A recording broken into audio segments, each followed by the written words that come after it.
There's something I've been wondering. What? There's something I've been wondering. Why are you called Code Talker? During World War II, the U.S. military used the languages of different tribes, including the Navajo, as codes, right? I know the term Code Talker was used to mean people sent to the battlefield to speak in those codes.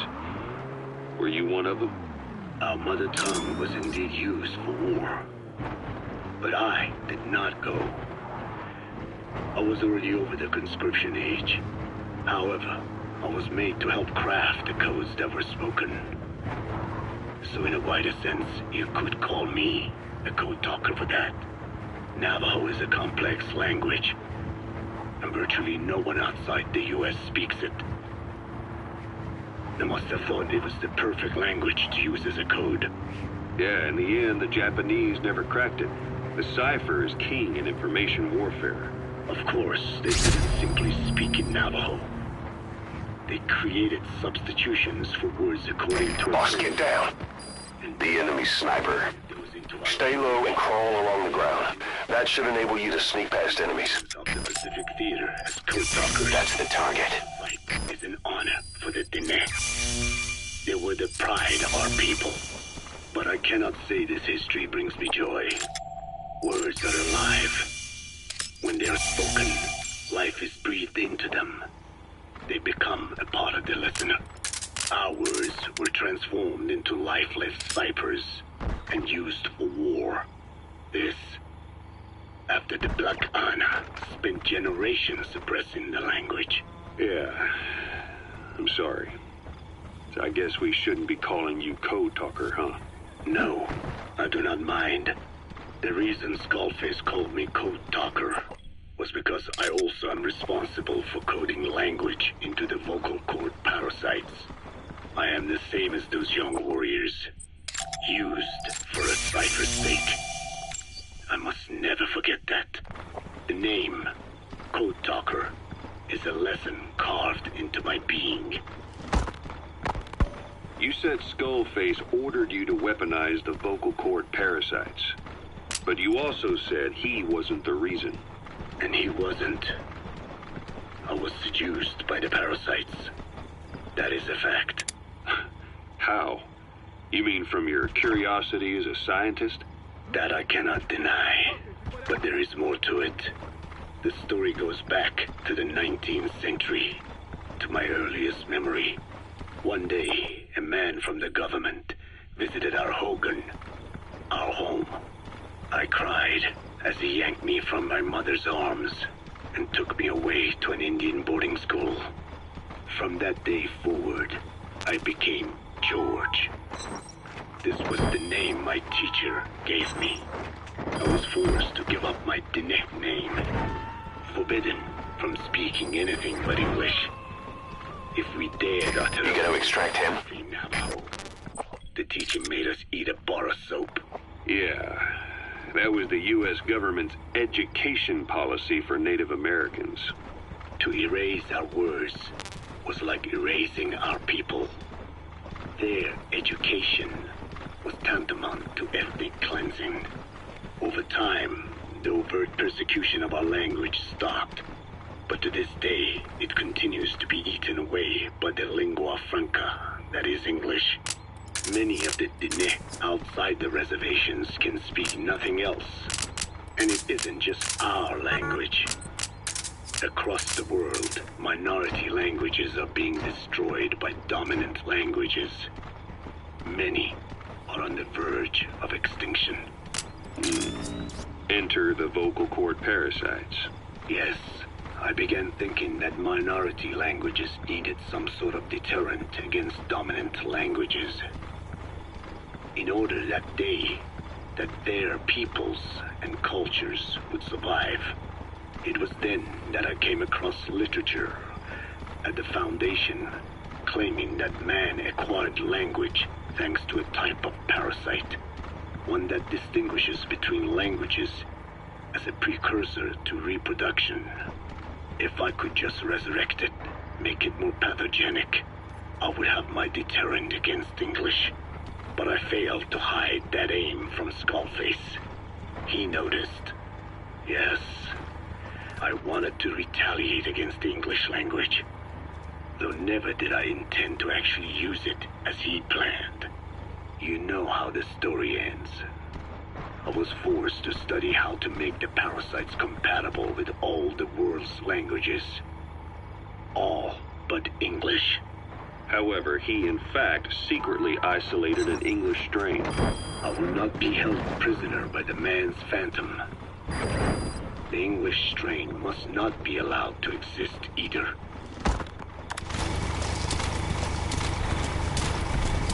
Subject on board. Leave the rest to us.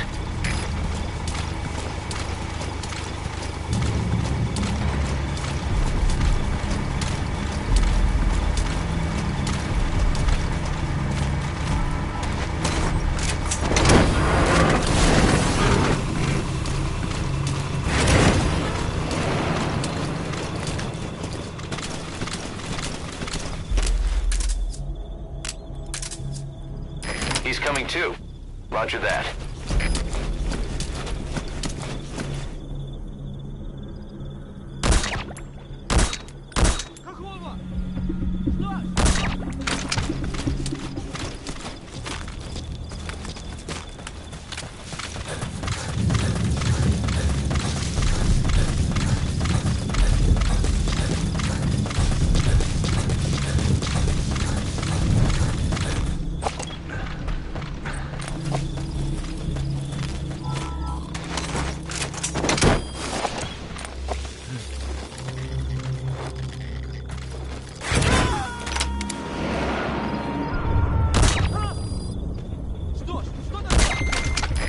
Extract him.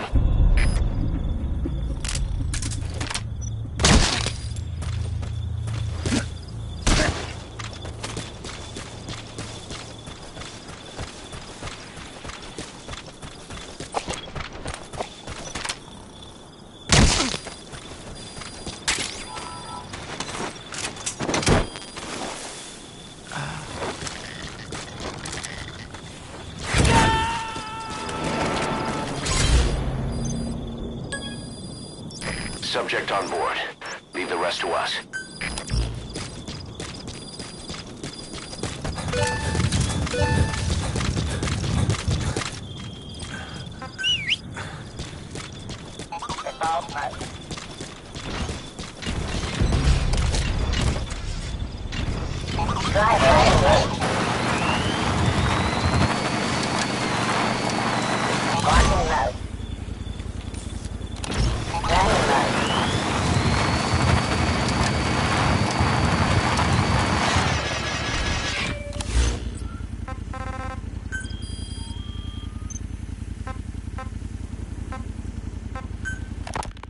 A ruler's greatest wealth is not money or land. It is the number of individuals under his control. Subjects who work, consume, are there to be used as pawns in war. For a capitalist ruler, his people's power becomes his power. You are the same. With your diamond dogs, you spin with your speeches. But what you're doing is bringing as much talent as you can into your little domain.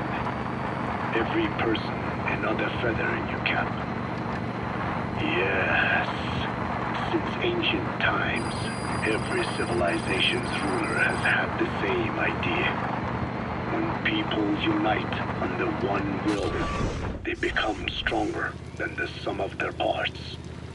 And the one will is the ruler's will. And what do rulers use to bring people together? Language. In the Old Testament, it is written that only one language was spoken in Eden. A shared tongue that united all of humanity. Mankind eventually grew aware of its power and harnessed that strength to build a tower to the heavens. The mighty Tower of Babel. This angered God, who splintered the language of man, and the tower was never completed.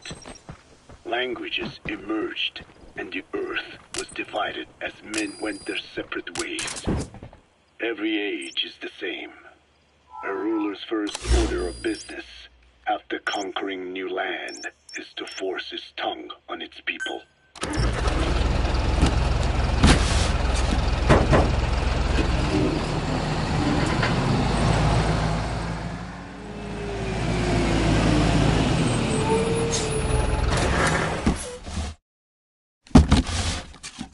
Rome, Napoleon, and now Zero.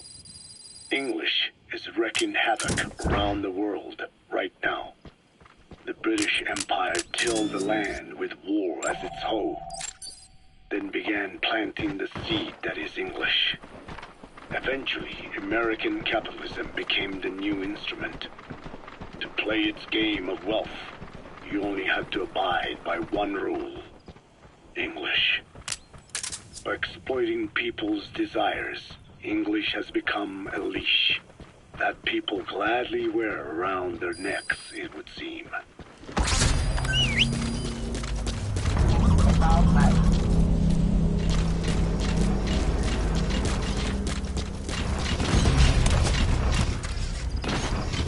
Driver on base.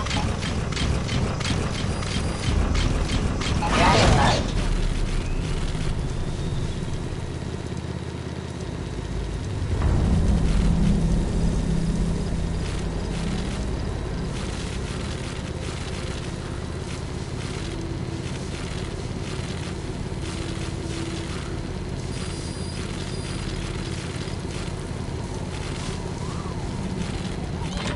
Watching light. Driver disengaged. That's the target.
Hands up.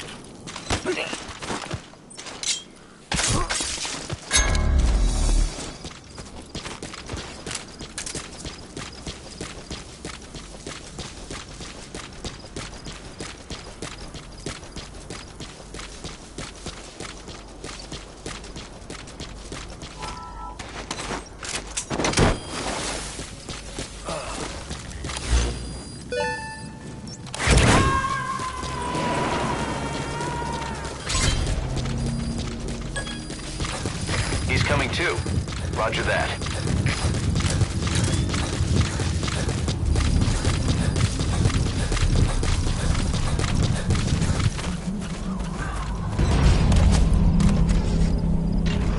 Driver on base. Driving light.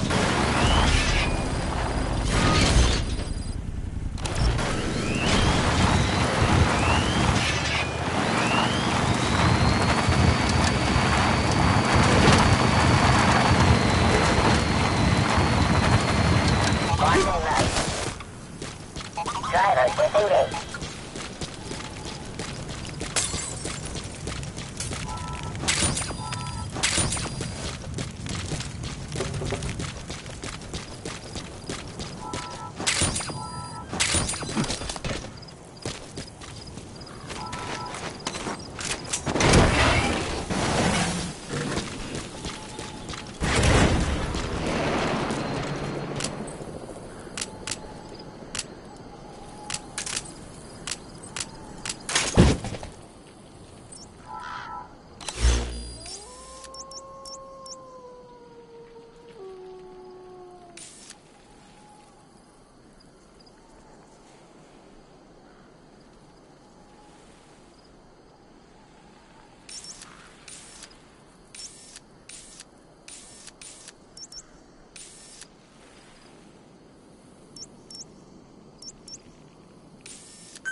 Subject is in.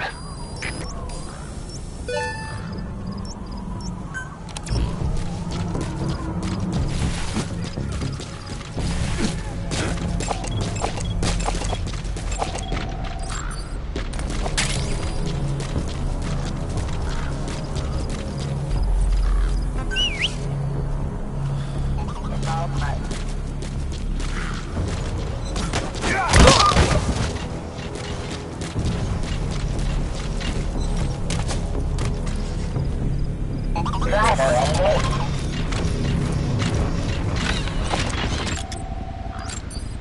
Видишь, завершен! А пока не везет!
Fire!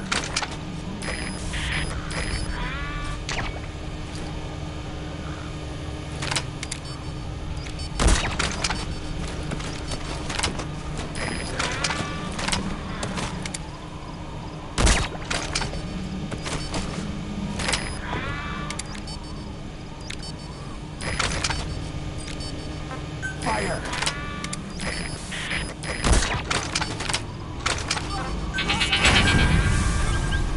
Begin cover fire!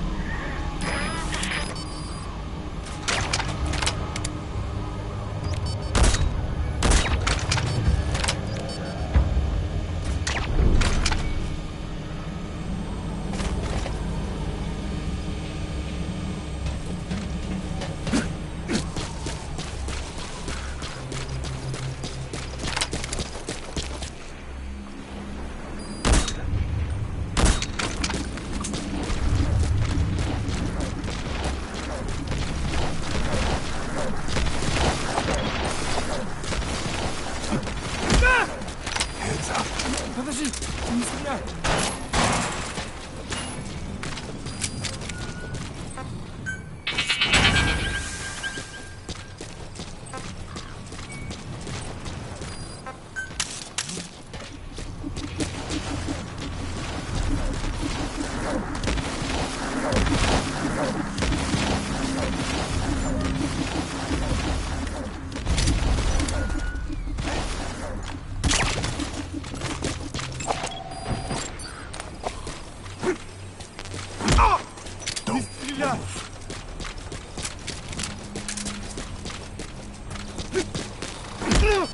Hands up. Подожди, не стреляй! Hands up. Я не хочу умирать! Hands up. Подожди, не стреляй! Stand down. Hands up. Я не хочу умирать! Hands up. Hands up.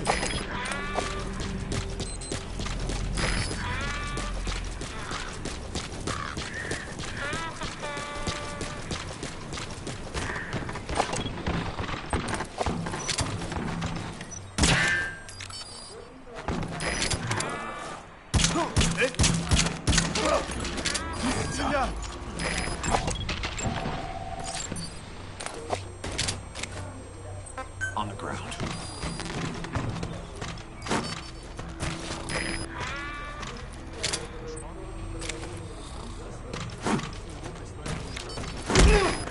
Hands up.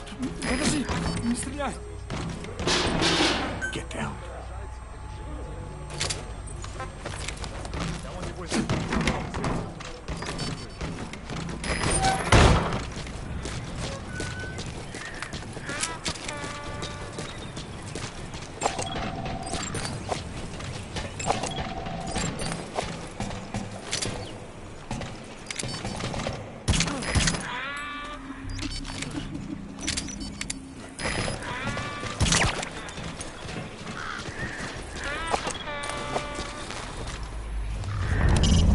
There's sheep around.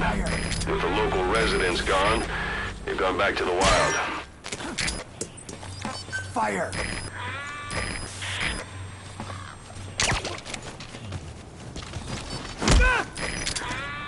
Hands up. Подожди, не стреляй! Fire.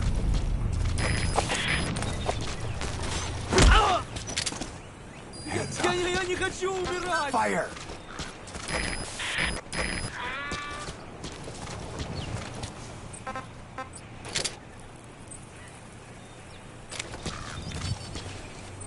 Fire.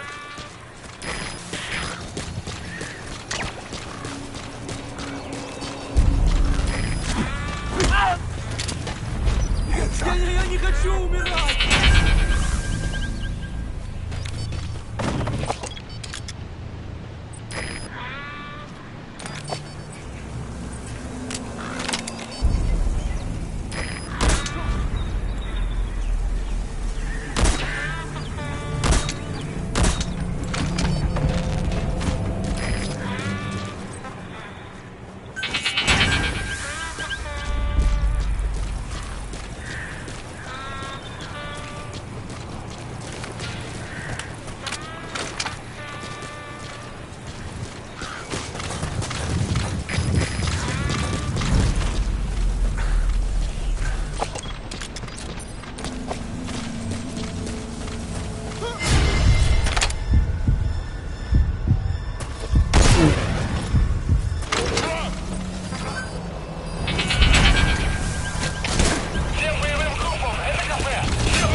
Подожди! Не стреляй!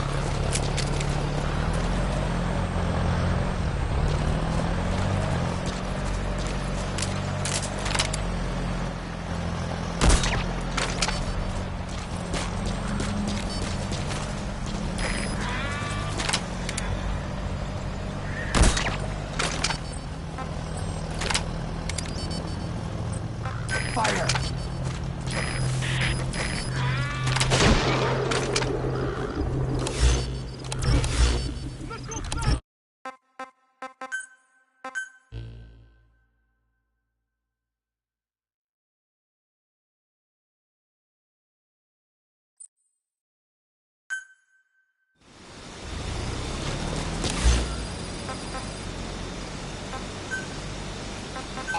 Window local area.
Не делай этого!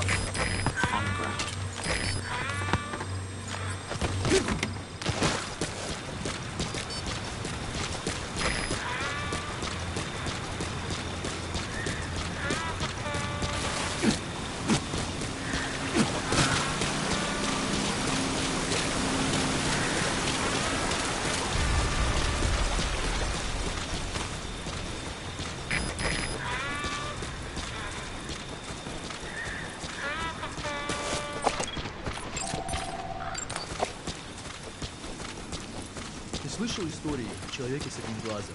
Ага. Там много положил наших ребят. Он душман? Нет. Но я слышал, что его прислали американские империалисты в поддержку душмана. Кто-то из выживших рассказывал, что у него на голове рог, что он сражается с одержимым демоном. Богатый мужик? Да он, небось, запаниковал, сделал. Может быть.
мной!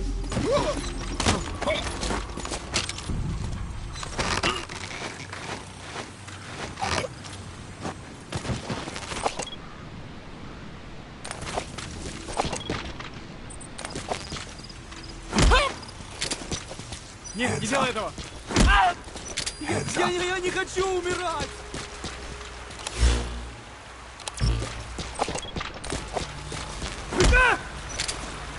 Hands up. Подожди, не стреляй!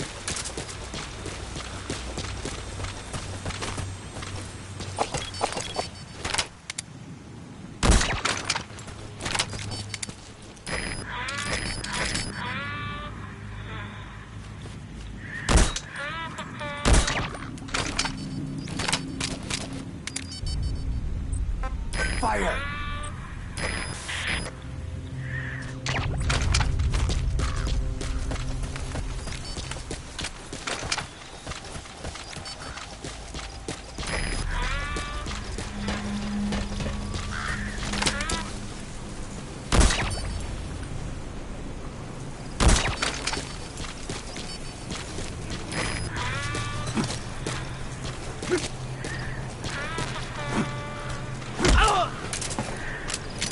Я не хочу умирать!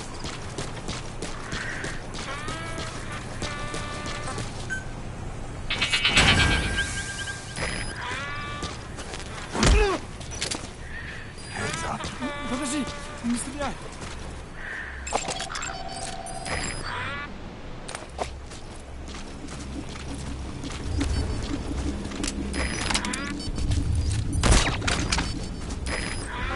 Fire. Что ж, что такое? Солдат упал! Fire. Cover me.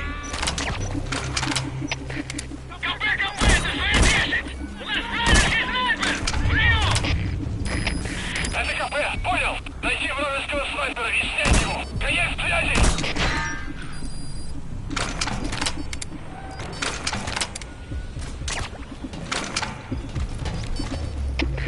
КП, это зона 1! Огонь вражеского снайпера! Прием! Это КП, понял? Немедленно отправляйте сюда и будьте готовы к контакту с врагом. Конец связи!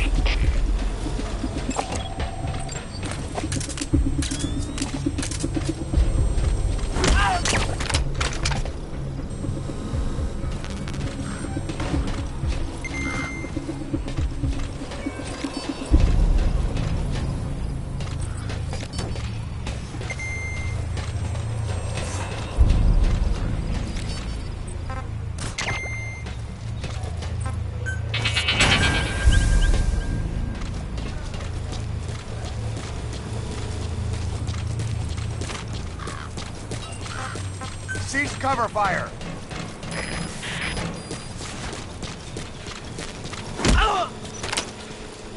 Я не хочу умирать!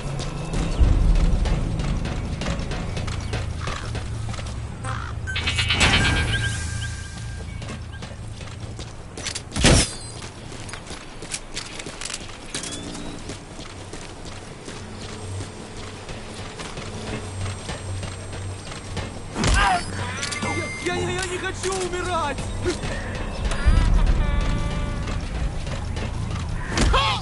Нет, не делай этого!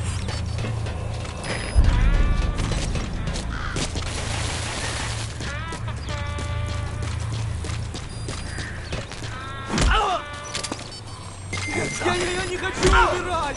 Hands up. Я! Hands up. Я!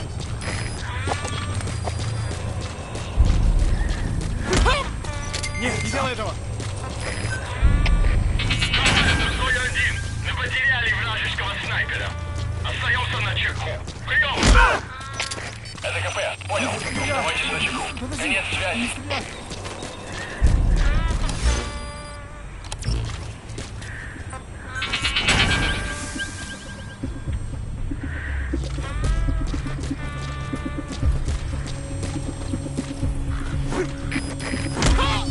Нет, не делай этого! Fire.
captured it alive.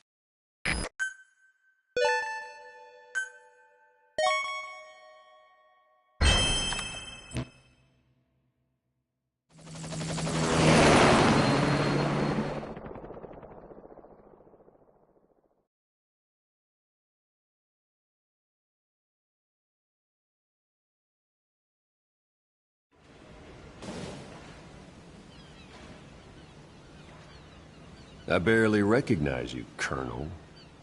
Skullface used your thirst for revenge against Big Boss, did he?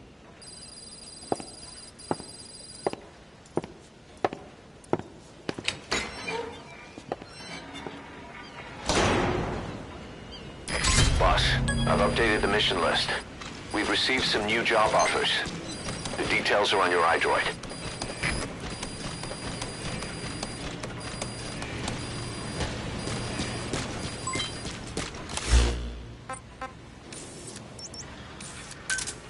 Roger.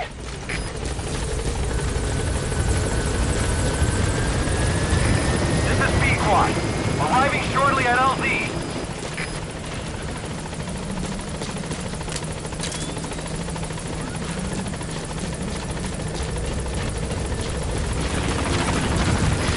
This is B-Quad. On station at LZ.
Boss, Code Talker's research has been stolen. The research materials have been packed into 2 containers and hidden in the jungle southwest of the mansion. Enemy extraction choppers will be there any minute. You have to find and retrieve those containers before they arrive. That area is being guarded by zero-risk security, and their client is XOF. If the choppers make off with the containers, that research will end up in Cypher's hands. That cannot be allowed to happen. One other thing, boss. We need a cargo-capable Fulton extraction device to recover the containers. Use your iDroid to order its development and have it dropped in. Be careful down there, boss.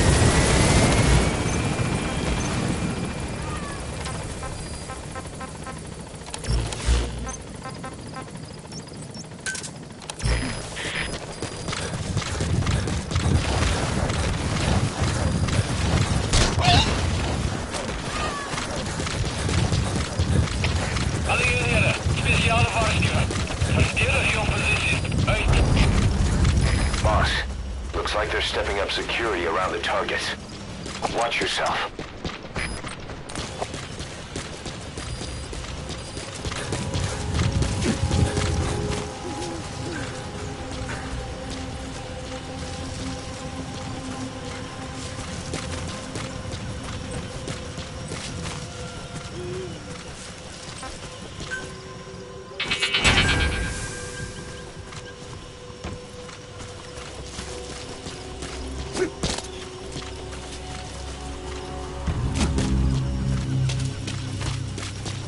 Visibility in the jungle isn't great. Watch out. You could run into the enemy at any time. Clearly, feel the roots. The branches become one with the forest. The forest is aware of the enemy's noise. You must be too.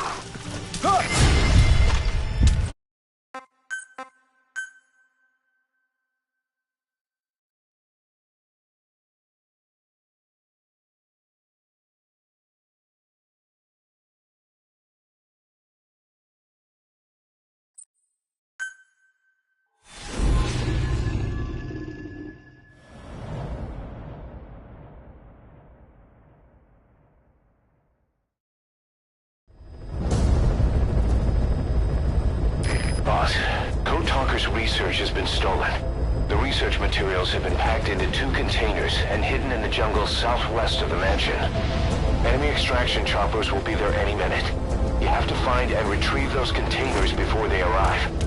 That area is being guarded by zero-risk security, and their client is XOF. If the choppers make off with the containers, that research will end up in Cypher's hands. That cannot be allowed to happen. One other thing, boss. We need a cargo-capable Fulton extraction device to recover the containers. Use your iDroid to order its development and have it dropped in. Be careful down there, boss.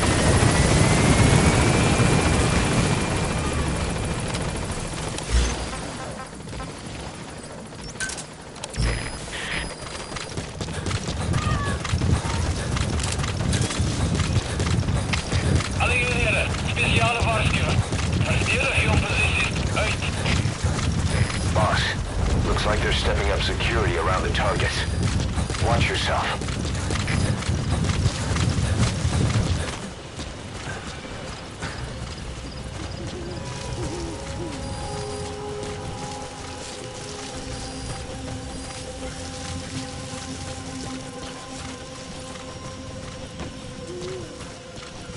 Visibility in the jungle isn't great. Watch out. You could run into the enemy at any time. Please, feel the roots. The branches become one with the forest. The forest is aware of the enemy's noise. You must be too.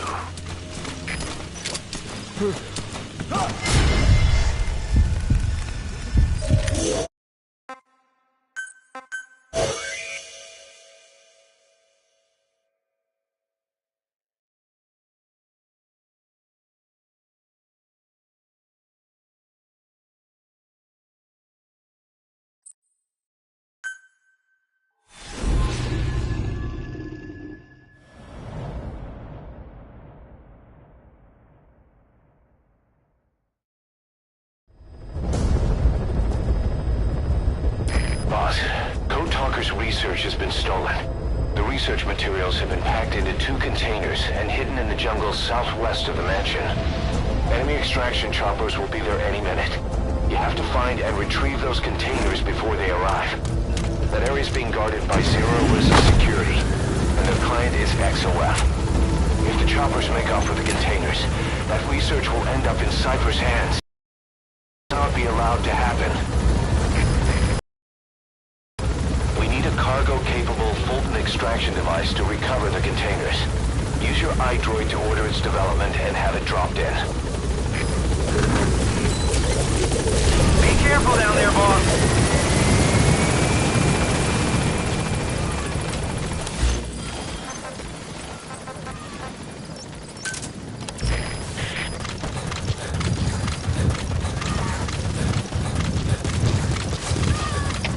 Alle eenheden, speciale waarschuwing. Verdedig jouw positie. Uit. Boss, looks like they're stepping up security around the targets.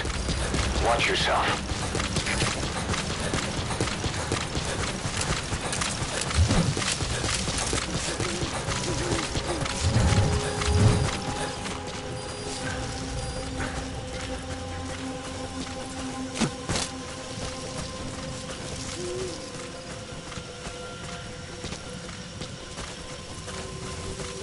Visibility in the jungle isn't great. Watch out. You could run into the enemy at any time. Please, feel the roots. The branches become one with the forest. The forest is aware of the enemy's noise. You must be too.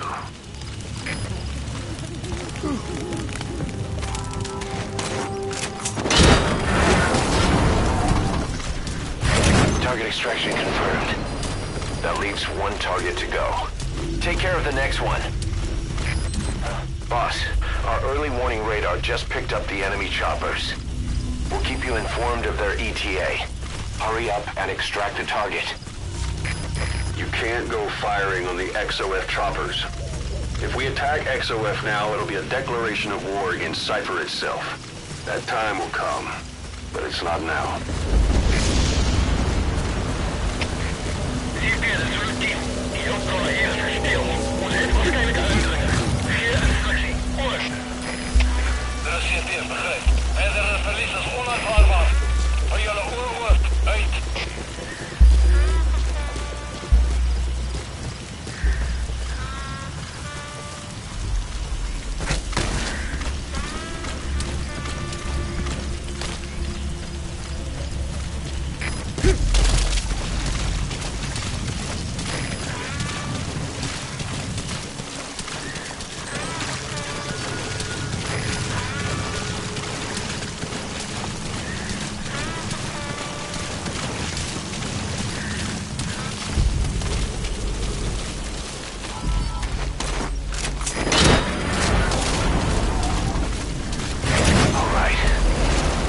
extraction confirmed. We've avoided the worst possible outcome. Exfiltrate the area. Go ahead and call the chopper. You can also exfiltrate the mission area by land.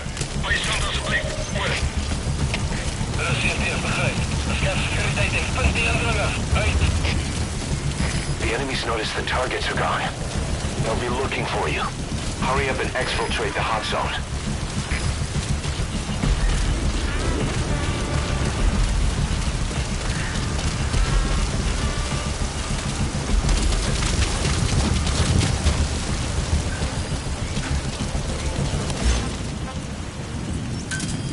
Roger.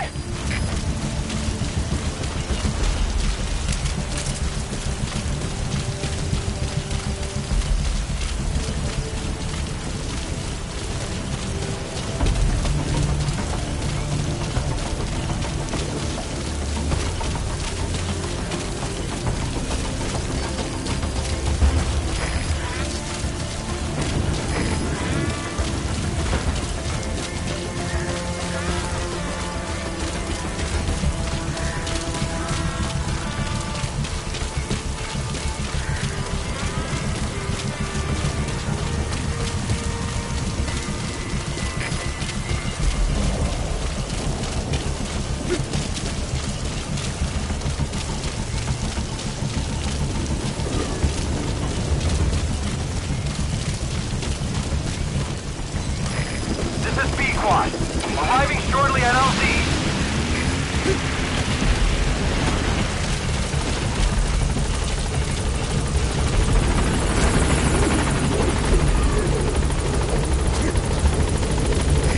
This is Pequod, on station at LZ.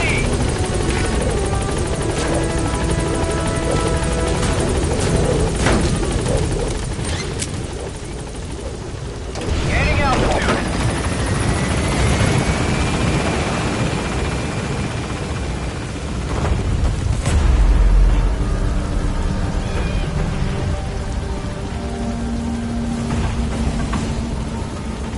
Departing. All right, you're out of the hot zone. No enemy forces in pursuit. Mission complete. Mission complete, and how? They're gonna tell stories about this one, boss.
Boss, we got Code Talker's research materials back in one piece.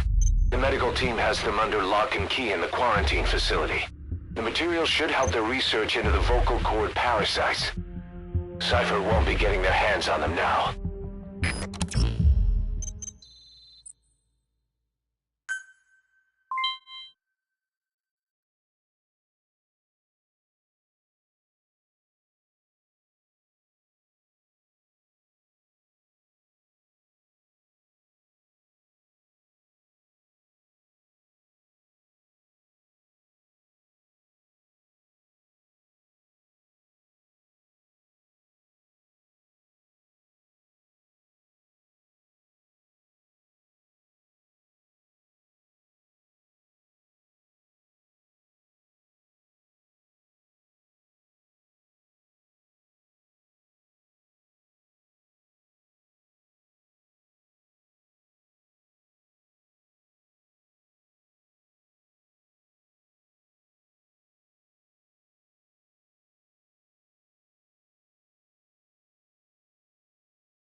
long time in the field is bad for the body and mind.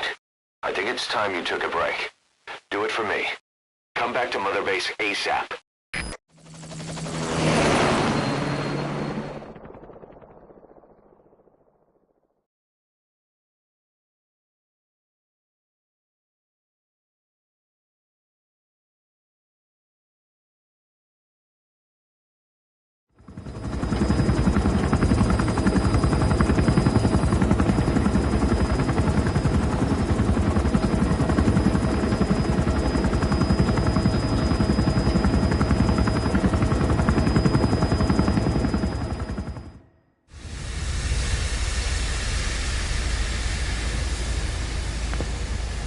Stay back. It's too dangerous. Hey. Back up, kid. I said no. You have to stay back.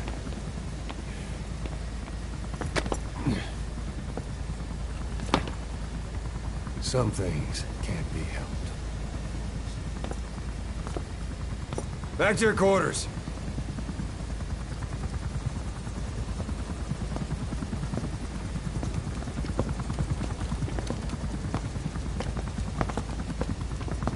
What's going on? Shabani. Mayaka 9 Kingo ya Shabani. It's down there? Hey, the tank at the bottom is filled with chlorine disinfectant. One whiff and you'll suffocate.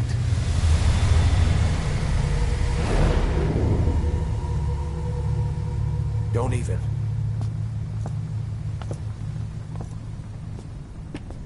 How could you let it fall down there anyway?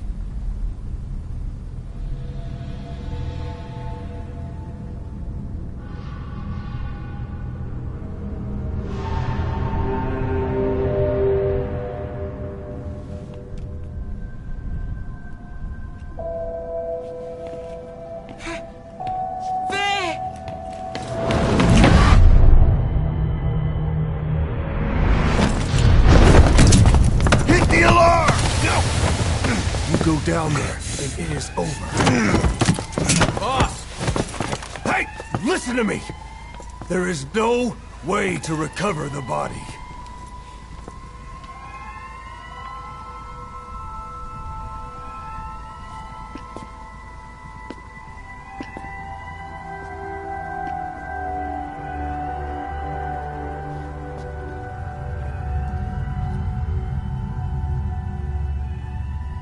What kind of stunt was that? Trying to panic us?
Look.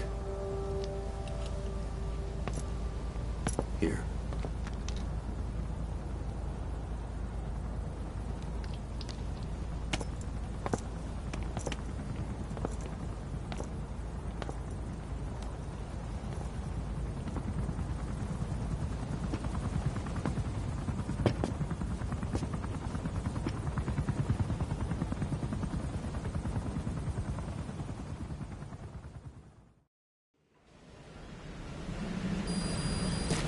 Boss, about that AI pod you retrieved from Emmerich's research facility. Guess what we found inside? A corpse. Human. The pod maintained a low internal temperature the whole time, and very little outside air got in. That would have slowed down decomposition. Still, The remains were mostly skeletal. Estimated time of death is between 6 months and a year ago. We put the screws to Huey about it. Listen to the tape. Turns out it was the body of someone we knew very well.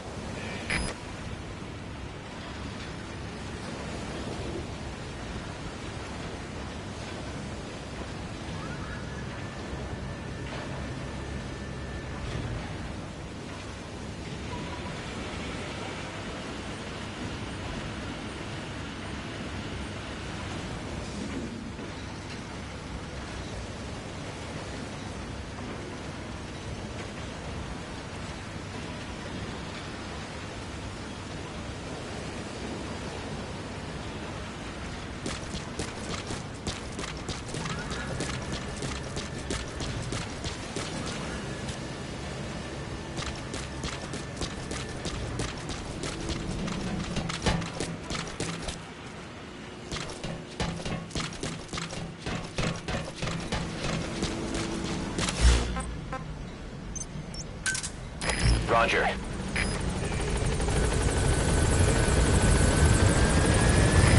This is B-Quad. Arriving shortly at LZ.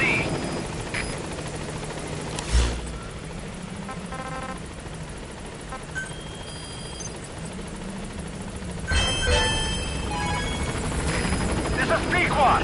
On station at LZ.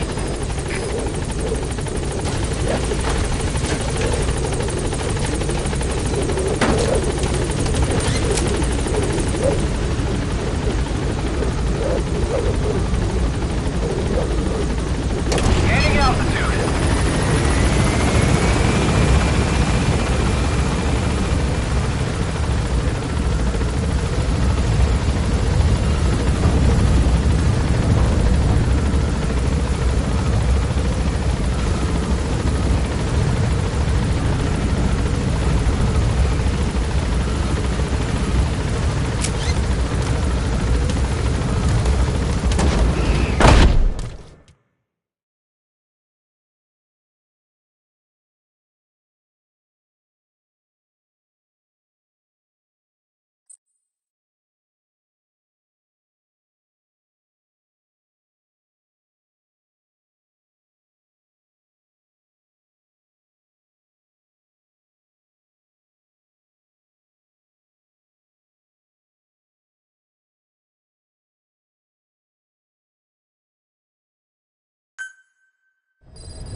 Ja at e.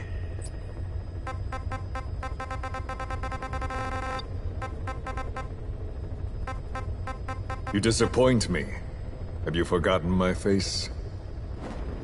Leave me be. You won't respond to anyone else, so I figured it must be me you wanted to see. But now you won't even look at me. Have I not suffered enough? Not until you've eased my suffering first. To tell you the truth, old man, I'm in a bit of a bind. It's about your children. You know what I mean? The parasites. The ones that infect a man's throat, killing him if he speaks their language. They must not be allowed to multiply. You are allowed to live only in order to help me. But you don't want to, do you? So why not choose death instead? Because you want to protect the Diné and their land from me. That's your purpose, isn't it? Don't lose sight of that now. It's in your interest to cooperate. Because if you don't... Madness.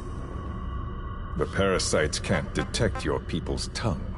So I'll just have to resort to more heavy-handed means.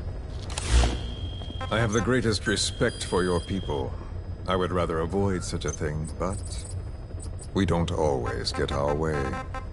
I was born a tiny mote in a mighty tempest, and until those winds abate, all I can choose is how to act when they blow me this way or that.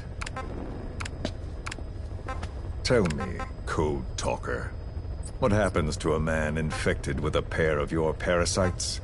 Can they be removed? Can the full-blown symptoms be prevented? It is impossible to remove the parasites alone. They have too close an affinity with humans. Then how do you stop the symptoms from developing? All right.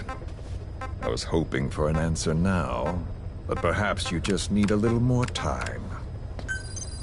I'll be back soon. I've set up shop, not far from here. We'll be seeing a lot more of each other. If you're close by, then it is almost complete. We're in the final phases. All that's left is to see if I can actually disable a nuke, with the help of your metallic archaea. Once that's done, I won't have to return here again, and your suffering will end, as will your people's.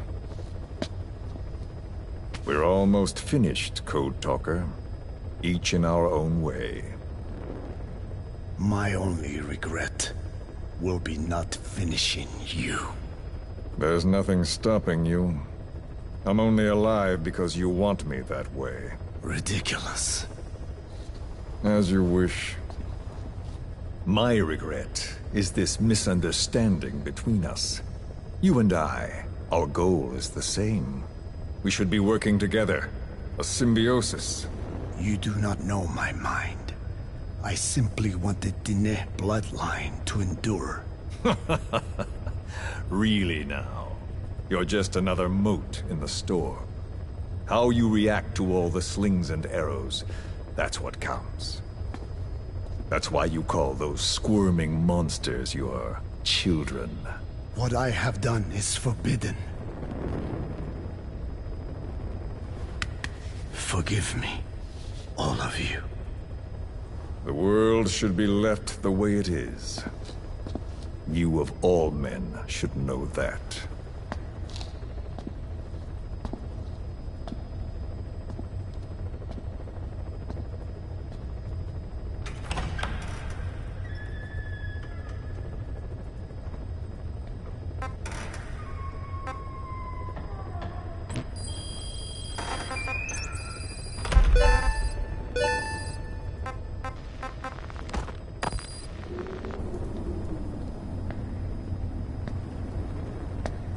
Forgive me, but my schedule has changed. The time for grace and good manners has now run out. Please. Torture will not work on me. Surely you know this. Oh, I have no intention of getting rough with you. You haven't been beaten. Your hands aren't even tied. Just like me, you live in symbiosis with countless parasites. What wounds I might inflict, they'll patch right up. You might feel considerable pain, but I've no doubt you can withstand it. Then what do you plan on doing? I have a soldier standing outside. Nothing special about him, except that he always obeys. I have given him one instruction. Whenever I ring this bell, he passes on a message for me. That message is simply, go. What is this? After that, though, it gets complicated. The message will arrive at a room, a little bigger than this one, nothing special. Some of your people are in this room, surrounded by my men. Enough of this. They pick them at random. No regard for age, gender. In that, I suppose, they're different from you. Not as discriminating. They tied them up, one by one, blindfolded them. We had to maintain order, you understand? You bastard. Go. When they hear that, my men will pick one of your people and infect them with a parasite. Your parasite. It won't work on my people. True. The vocal cord parasite doesn't respond to your language. But what about English? An English strain. It exists. A ring of this bell, and they infect one person. If that person abandons the Navajo language, the English strain will trigger symptoms. You monster! So, it's quite simple.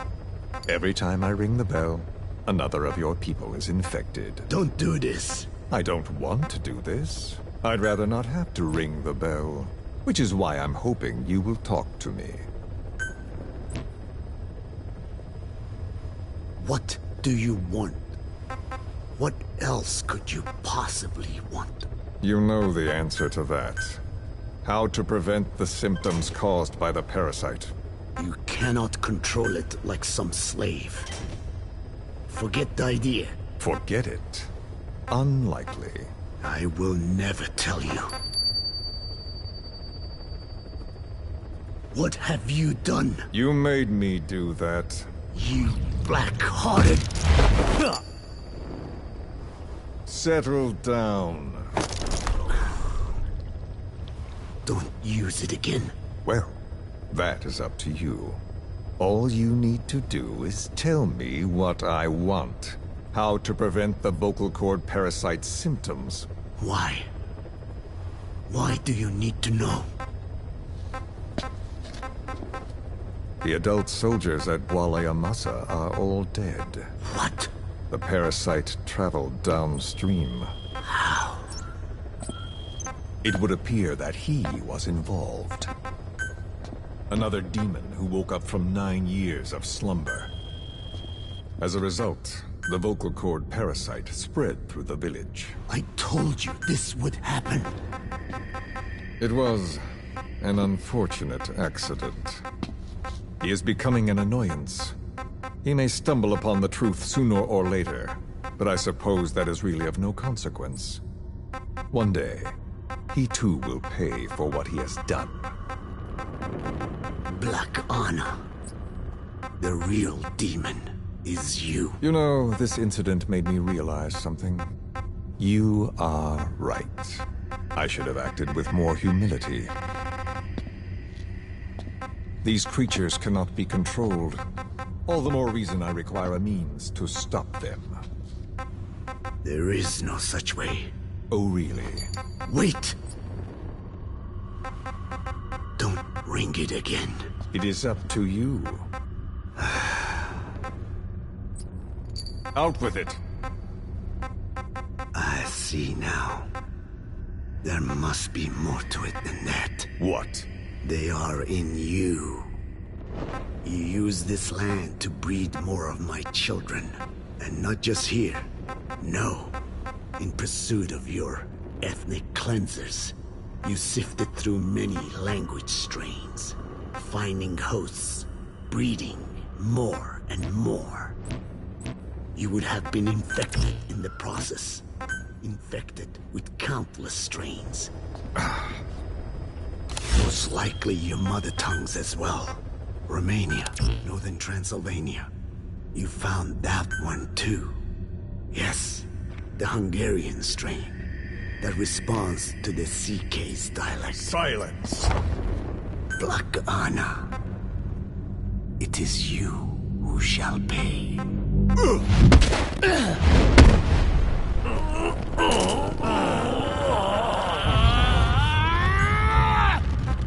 Is this your retaliation, old man? Let my people go and never bother them again.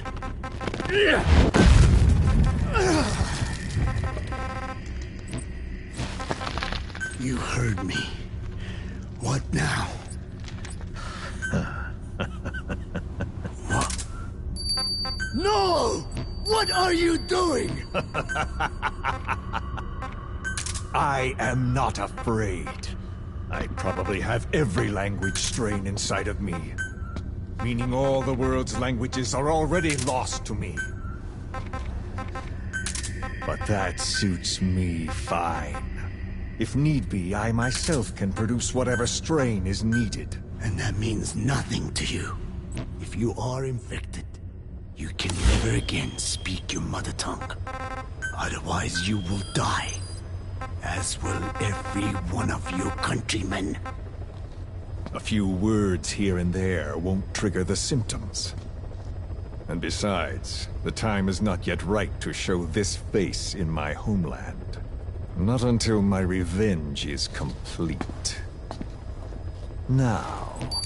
Stop! We're out of time. I have to get going. Well... No!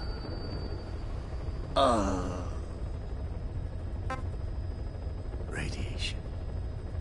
It's radiation. Radiation, of course. So it can be used. But how much? I do not know.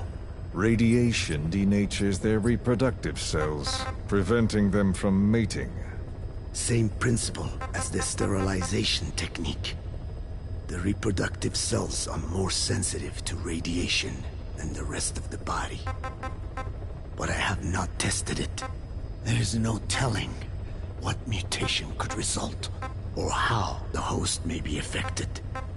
Not to mention what could happen if this is done post-infection. I don't care. This plan goes into action now. As long as it works, the details can wait.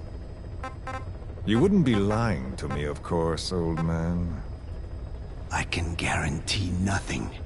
I owe you my life. My body has been burned on countless occasions, but it survives, thanks to your children. That is why I trust you. Then do not repeat my mistake. What's that? In the West, it is said that the Word became flesh and dwelt among us. In the East, it is said the man of flesh brings spiritual power to words. The people knew back then that these creatures carry the gospel. They do not belong in our hands. They must not be touched. How enlightening. I'll remember that. Consider this my thanks. What are you? Catch. No!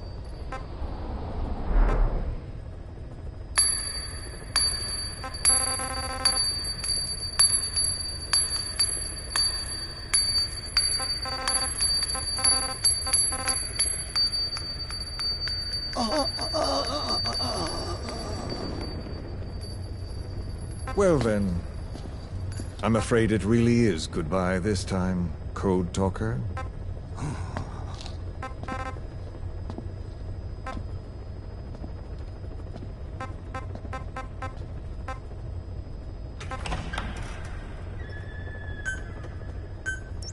Huh? There is no soldier. Huh.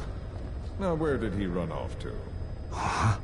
Guess he wasn't as obedient as I thought. There never was any soldier. So long. You! How dare you!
This mission has two objectives. Eliminate the Colonel scheduled to take up a post at Smasi Fort, and stop the deployment of his tank unit. Your first move should be to head to Sakai Village and search for the Colonel and his deployment plans.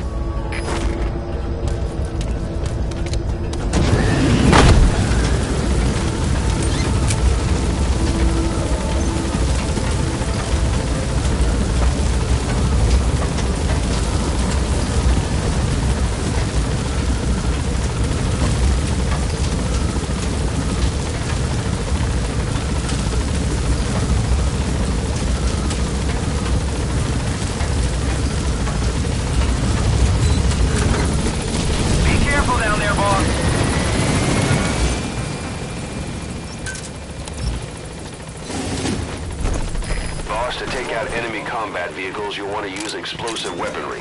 Missiles, grenades, placed explosives. If you haven't developed these yet, use your iDroid to give the order. Choose your weapon according to the situation. This is Pequot. Have arrived at LZ. Will stand by.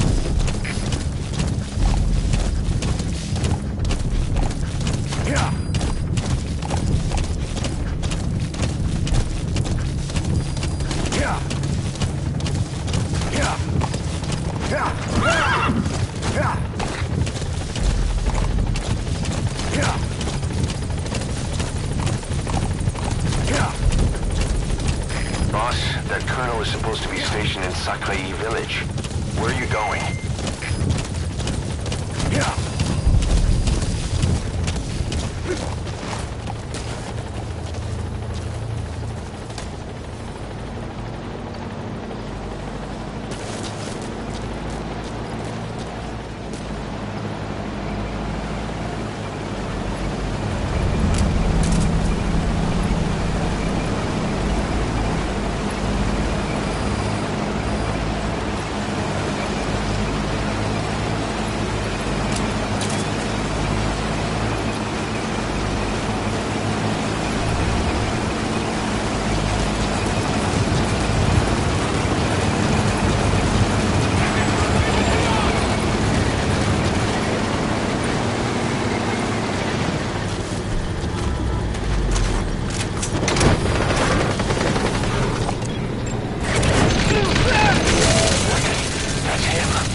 Roger.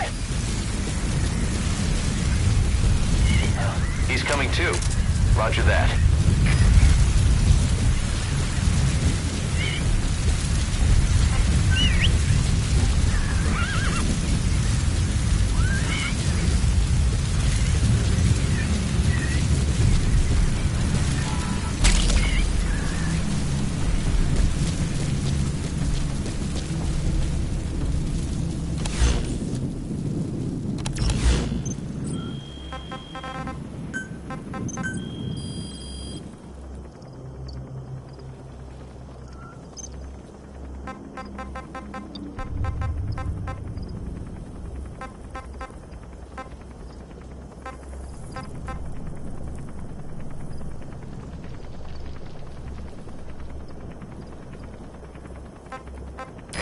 This is B-Quad. Arriving shortly at LZ.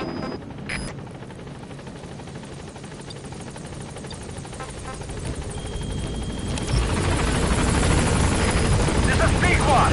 On station at LZ.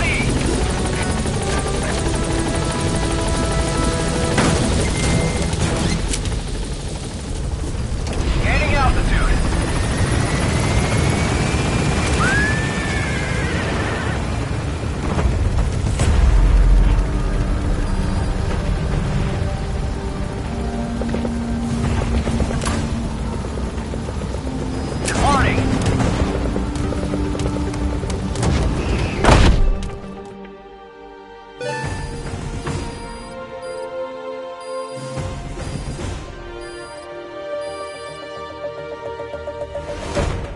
Amazing. Mission complete.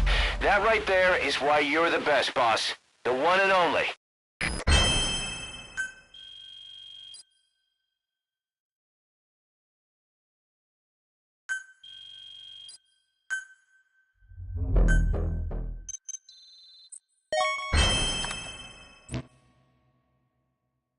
Code Talker examined everyone here, and one of us is infected. It's quiet. It was our cutting-edge MRI that finally revealed it. But we don't know what language strain it is. Get back to base. Time for her to talk. You know the room number. 101.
Talk?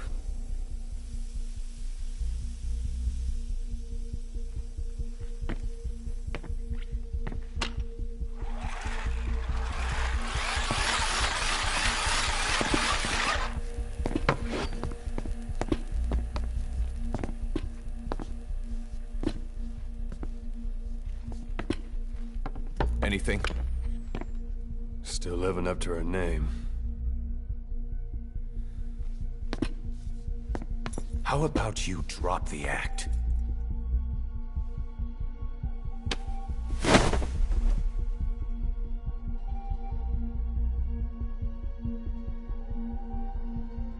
Who infected you with a parasite? We can't let her talk. Put it back. All I want's a name. That won't trigger anything.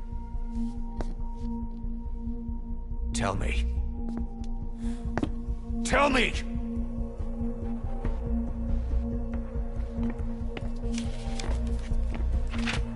Your lungs have been barbecued. There's traces of rubbing alcohol in your alveoli.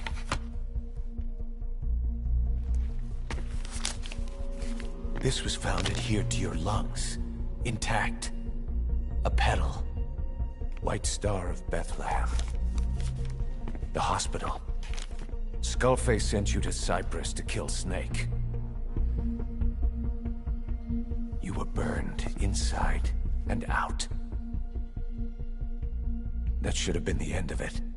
But, all things considered, you look pretty damn healthy to me.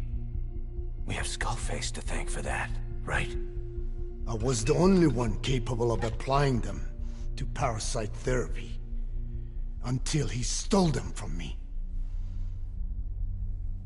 Why are you here? Did Skullface send you? Or did you have your own score to settle with the boss?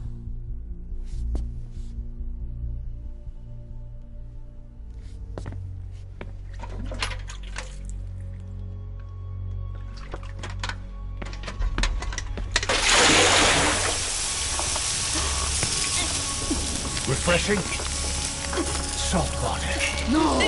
She'll die.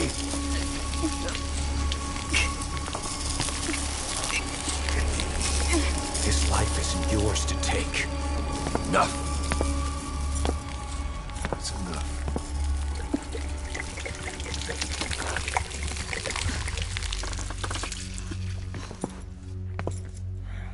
If she wanted to kill the boss, he'd already be dead. Same goes for us. She's had plenty of chances. She can talk. She's not here to kill anyone. We're wasting your time. It doesn't matter why she's here. She works for you now. She's in love with the legend.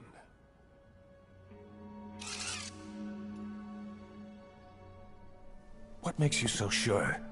I was the same way once. What if she's a spy?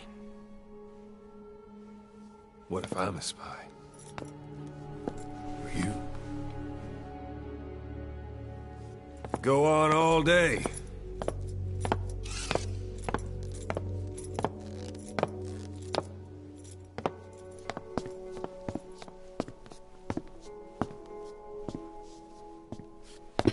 Boss. Let her go. She won't speak so she can't spread the infection.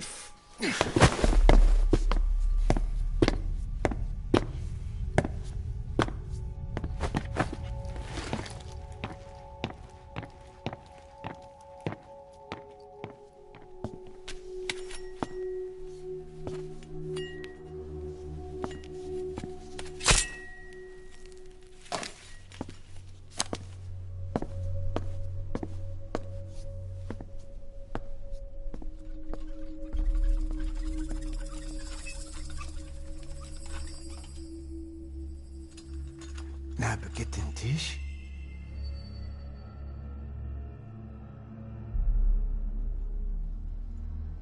Nicht nagetten Tee.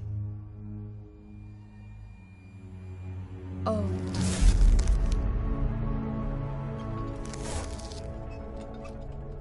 Idiki plak anat e.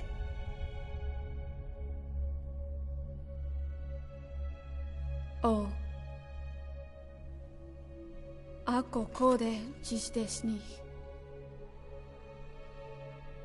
Ne, bezahd.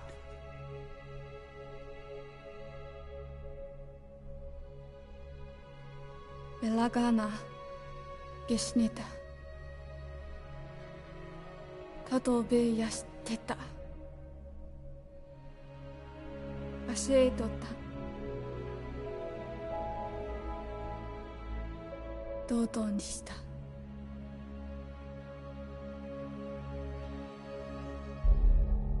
ドドにした。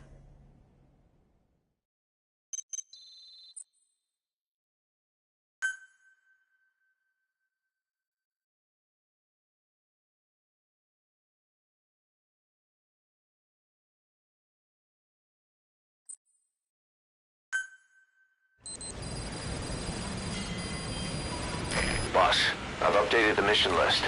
We've received some new job offers. The details are on your iDroid. Boss, some of the kids we've been keeping here have escaped. We don't know why they ran off, but it may have something to do with Ralph's death. The intel teams are looking for them as we speak. I'll add information to your side ops list as it comes in. You need to locate and secure those kids. I'll try to find out what happened.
Roger.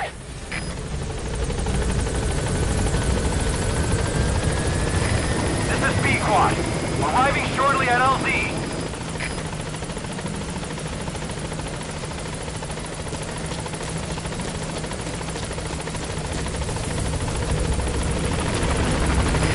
This is B-Quad.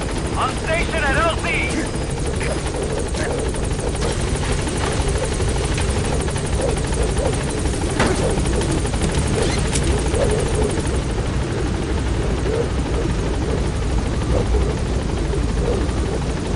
Gaining altitude.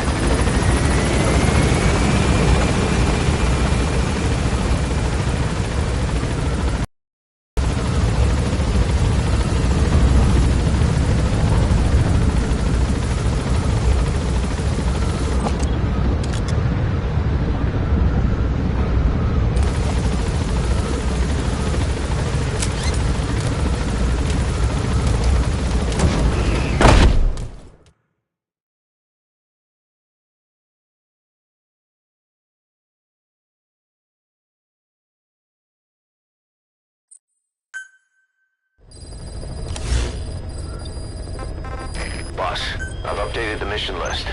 We've received some new job offers. The details are on your iDroid. Boss, some of the kids we've been keeping here have escaped. We don't know why they ran off, but it may have something to do with Ralph's death. The intel teams are looking for them as we speak. I'll add information to your side ops list as it comes in. You need to locate and secure those kids. I'll try to find out what happened.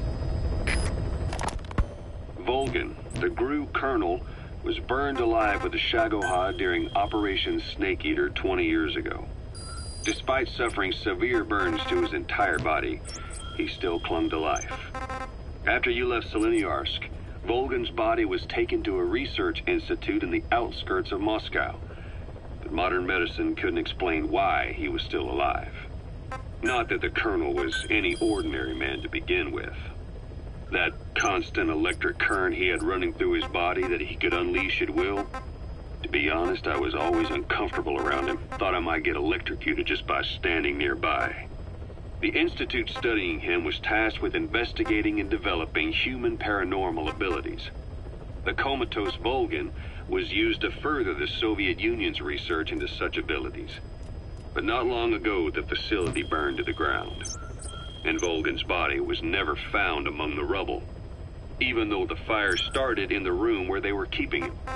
This occurred at around the same time you woke up.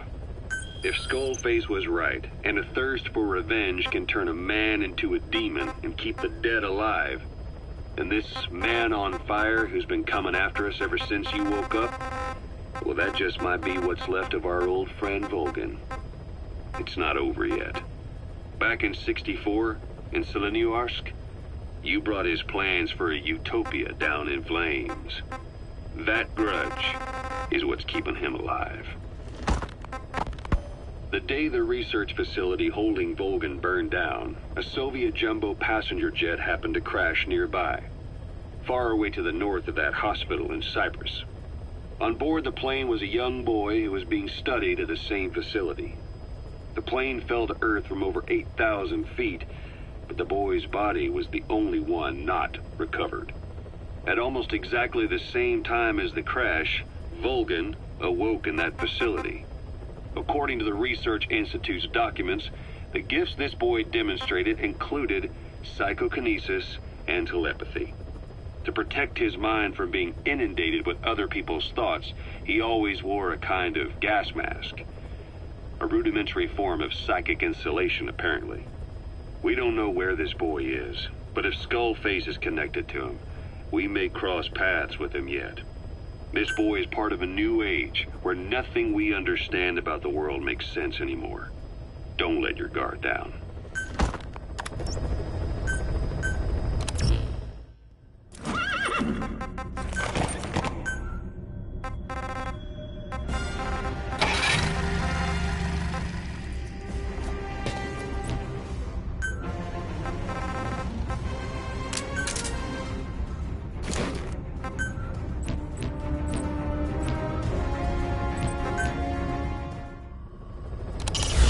We're having Code Talker continue his parasite research. He's clearly very grateful to you.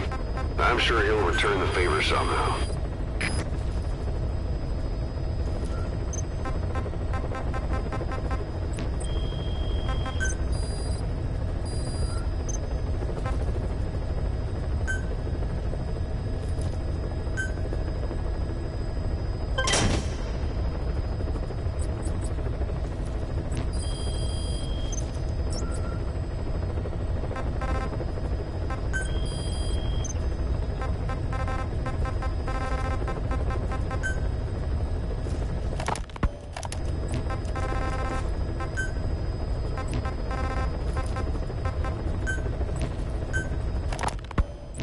I hope you bought a better hamburger this time, Kazuhira.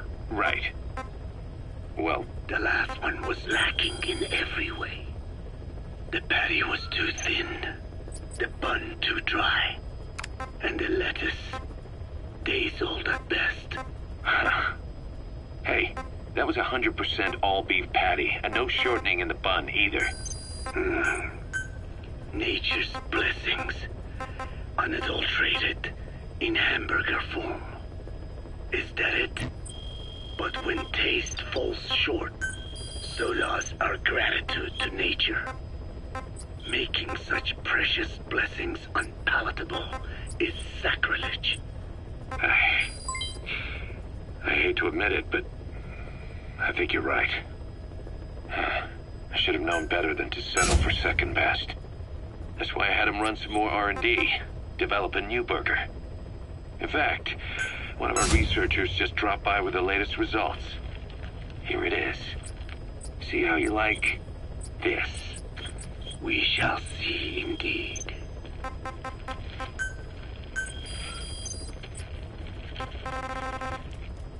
I thank you for this bounty, Mother Earth. So, what's the verdict? Not bad. And? But it does not hold a candle to what I ate back home. Everyone's a critic. Damn it. I was sure the Kobe beef, but maybe we didn't have enough. If we had any more, we're cutting into our profits. Profits?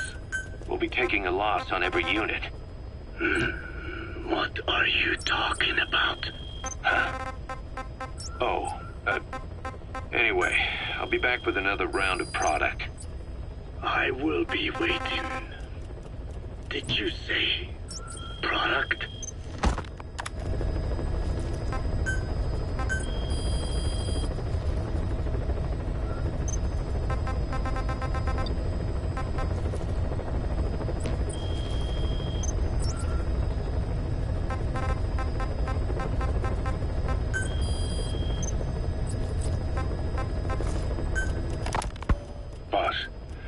We gave Ralph, that kid who died in the accident, a burial at sea. The man in charge of that facility has been severely punished. But ever since, the kids have been acting strange. It's obvious they've lost their trust in adults. I was getting reports of them ignoring the staff, or getting insolent, and even violent. And a few days later, several of the kids did a disappearing act. They snuck into choppers and shipping containers and got off base. Why? Your guess is as good as mine. These kids were born in a war zone, and forced to grow up as war fighters. If they're left alone, war is how they'll die. But I thought we showed them there are other reasons to live. I never liked having children on Mother Base. But the thought of them going back to the battlefield and picking up their old lifestyle is something I can't stomach. It makes me think of Chico, 9 years ago. We have to get those kids back. Hell, they know too much about our operation. I never expected even the kids to betray us.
U.S. military's new weapon codenamed Honeybee.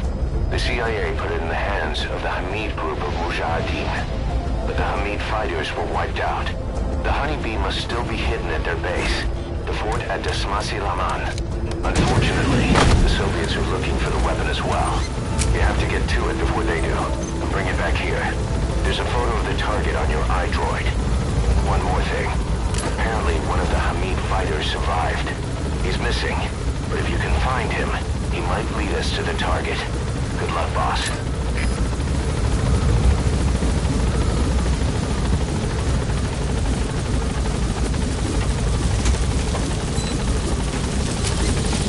Be careful down there, boss.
At Smasse Fort, to Smasse Lamont. Now to find the honeybee.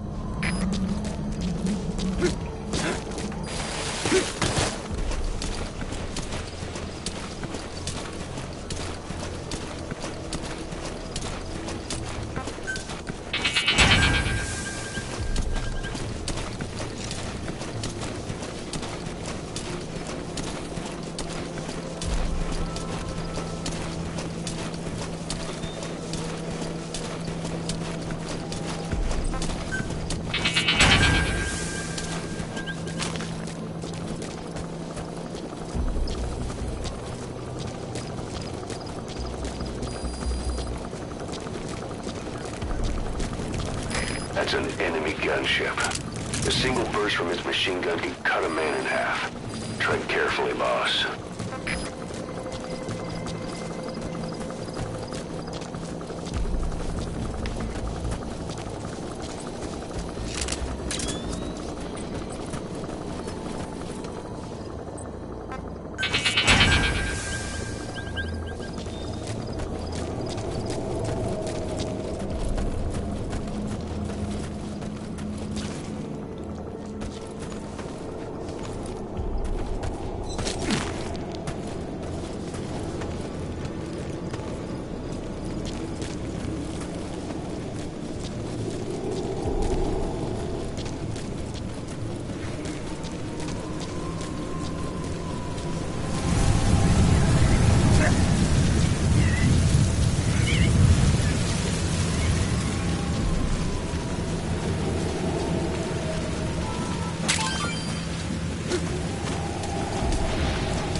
Evidence as to where they've hidden the target.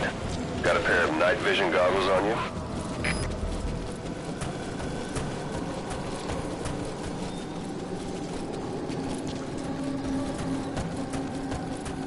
Who would have thought they'd hide it there? You secured the target. Now you just need to bring it back. Call the chopper from your iDroid. You are not to use the honeybee. The order was to recover it with its ammunition.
fast. If you had a homing weapon.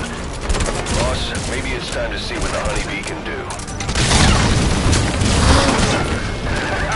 Now we're talking.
Now call the chopper to get out of there.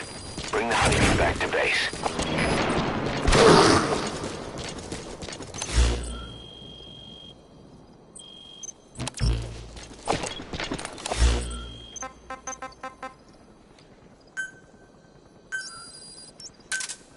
Roger.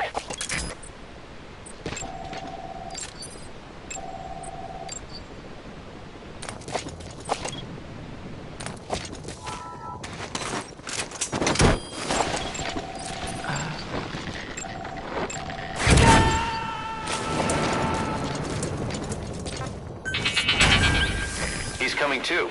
Roger that.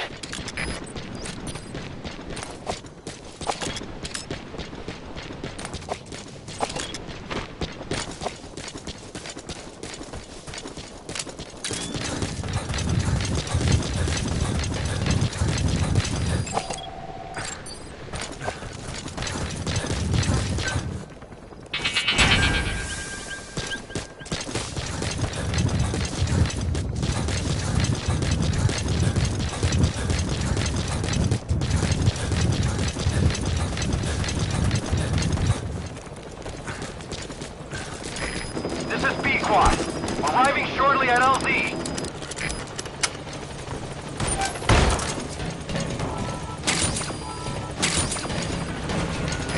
This is Pequod. Have arrived at LZ. Will stand by.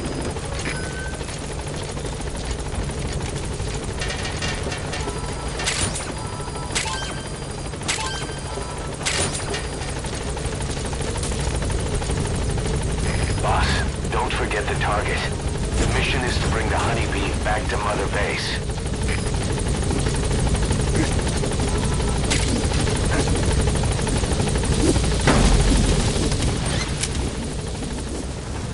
Gaining altitude.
a Spetsnaz detachment commander. Your orders are to take him out. With skills like his, it'd be a shame to waste him. But I'll leave the method up to you. Boss, make your way to Chicago Calais and eliminate the target.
You've arrived at the objective. Your target should be somewhere in that outpost. And don't forget, he has a Spetsnaz recon detail with him. Keep your guard up.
Данные нам задачи. Только так мы раздавим душмана. За родину! Но помните, мирных жителей трогать нельзя. Если среди них будут жертвы, это только подольет масло в огонь. Если командир прикажет мне убить гражданского, я убью командира. Я к этому готов. Надеюсь, и вы тоже. Все ясно?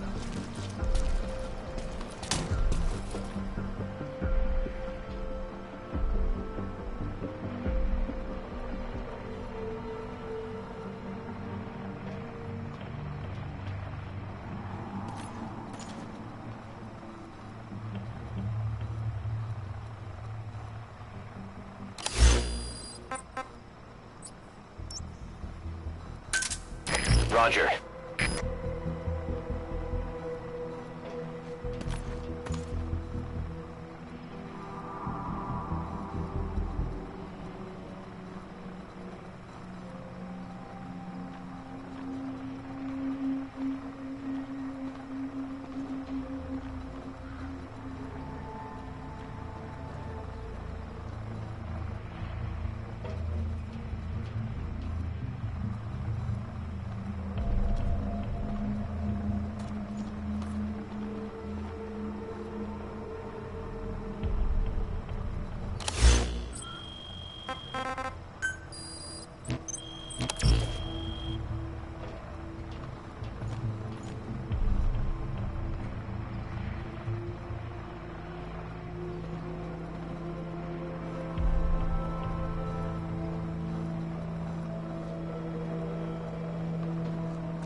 target. Where are your friends?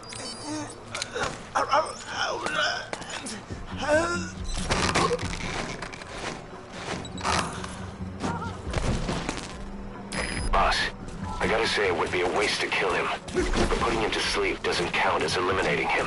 Neither does knocking him out.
Squad.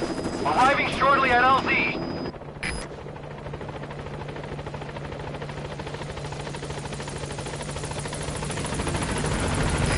This is B Squad. On station at LZ.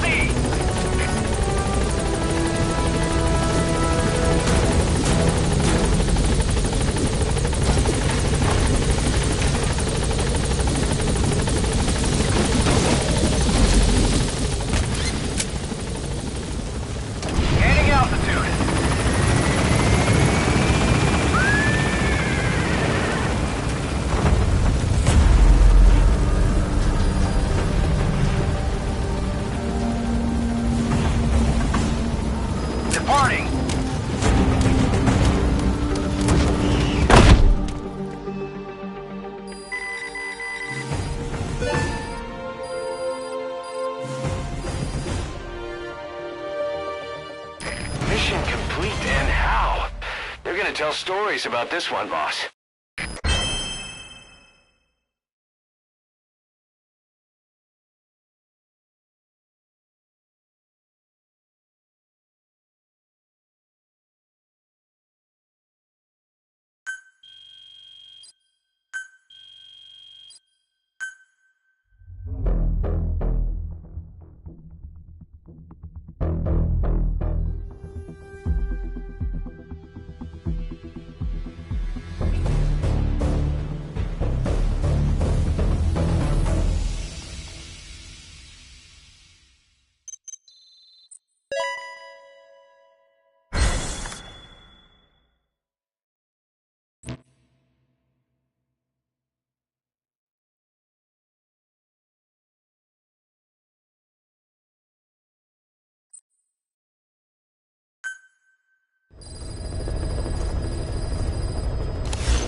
objective is to eliminate the PF commander they call the Major.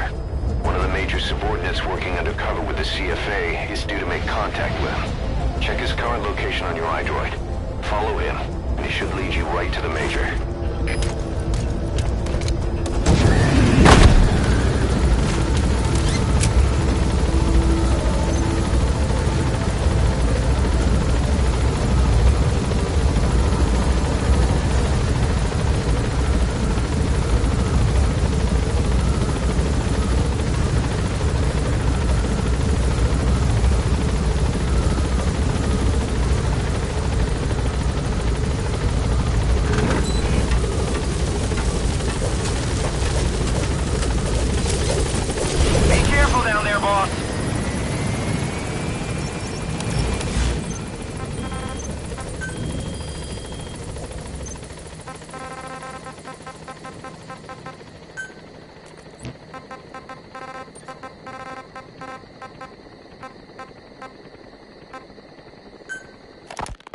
So what were they doing at Nzoya Badiabalu?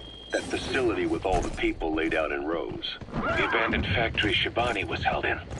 It is precisely as you guessed.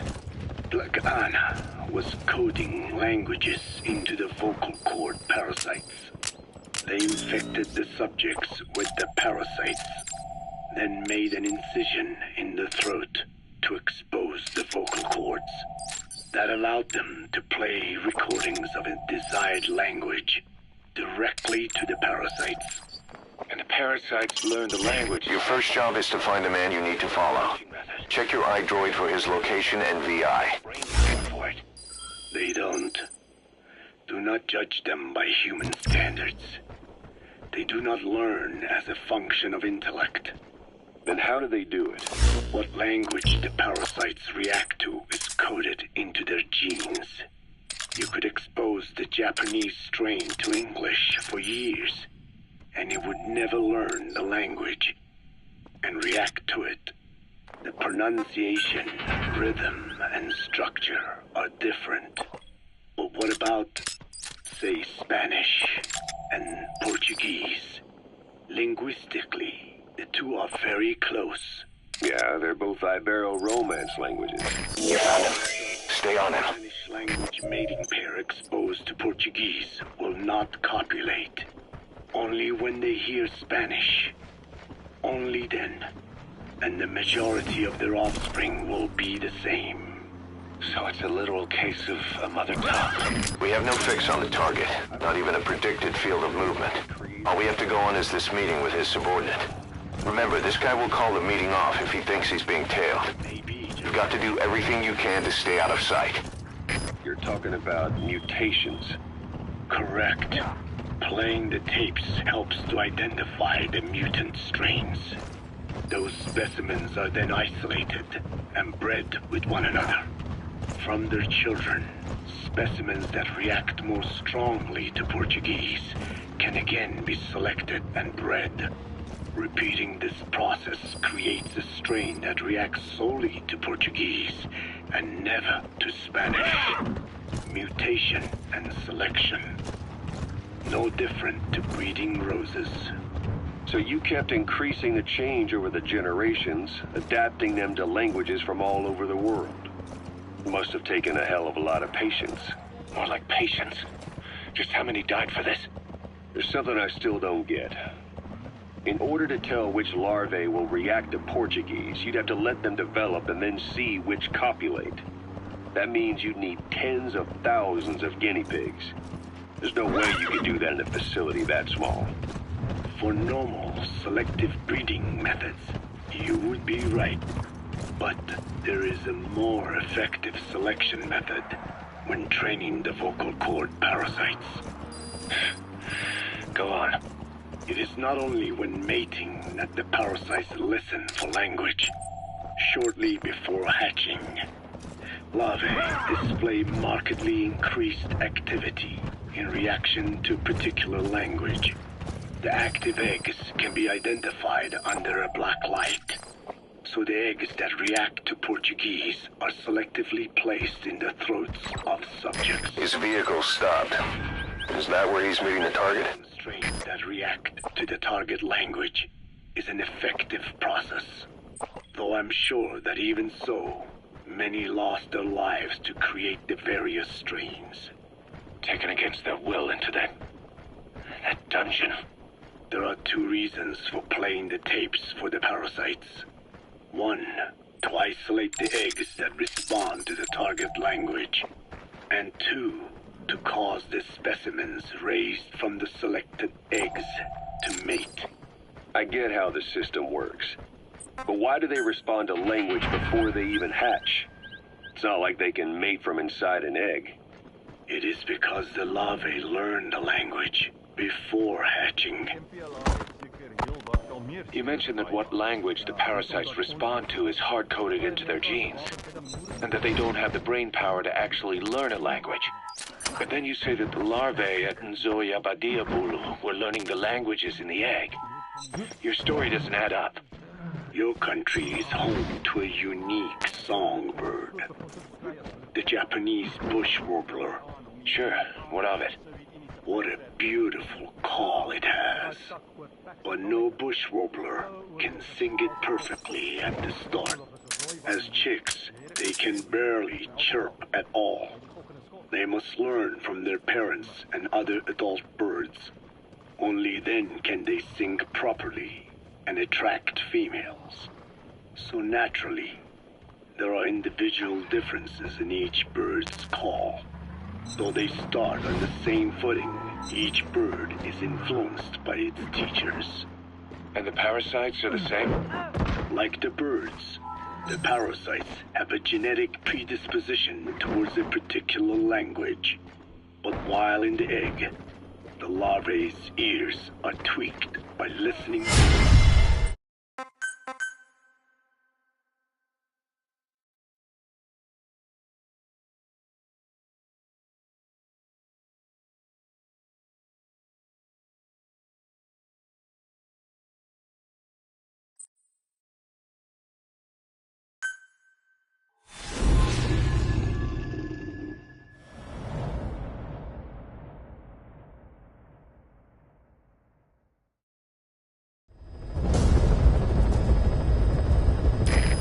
objective is to eliminate the PF commander they call the Major. One of the Major's subordinates working undercover with the CFA is due to make contact with him. Check his current location on your iDroid. Follow him, and he should lead you right to the Major.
Englishization of the world.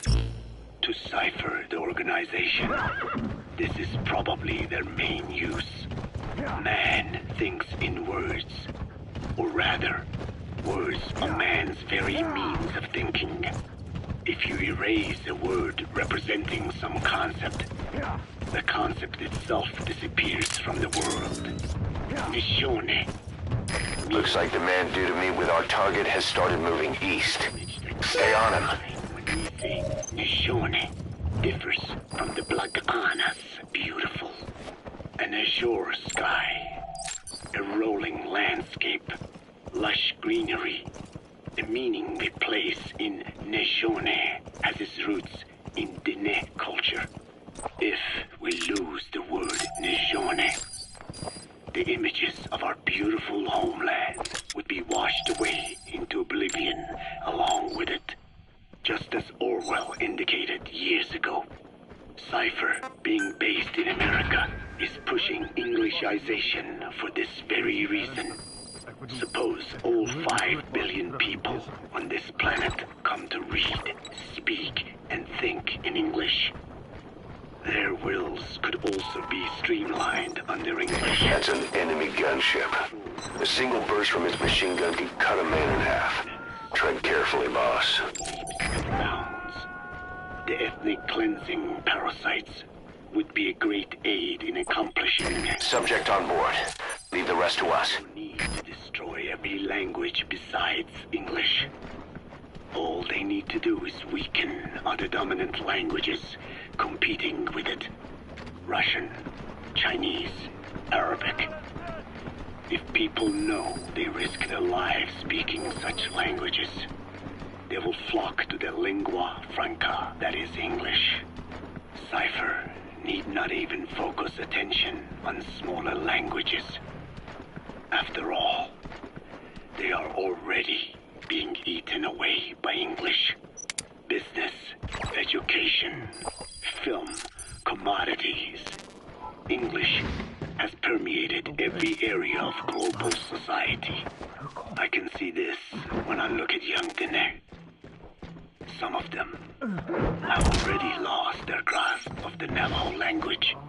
It is said that over 2,000 languages of the world are facing extinction. This very moment, cultural concepts and forms of expression are disappearing forever. The spread of electronic networks gives greater meaning to Englishization. Networks have no national borders. By basing them on a single language, they can penetrate deeper into and between people. That basic point of unity provides the ideal environment for someone who aims to control people. Okay, subject is in. But how does this differ from building the Tower of Babel? The ethnic cleansing parasites attempt to rob man of his words. Such irony. It was the vocal cord parasites that gave words to him in the first place. Ancient man had no language. Unable to produce complex sounds due to the structure of the throat, he could communicate only through simple vocalizations and gestures. Then the vocal cord parasites infected his larynx. Man's transition to walking upright did not gift him solely with intelligence, but also with his voice. At the time, the vocal cord parasites never harmed man. They merely took a small measure of nourishment. In fact, you could call it a symbiotic relationship. Some animal species... That's the target. ...the vocalization patterns to attract a female and reproduce. Songbirds, certain insects, and also the vocal cord parasites. The difference is that the parasites themselves did not produce sounds.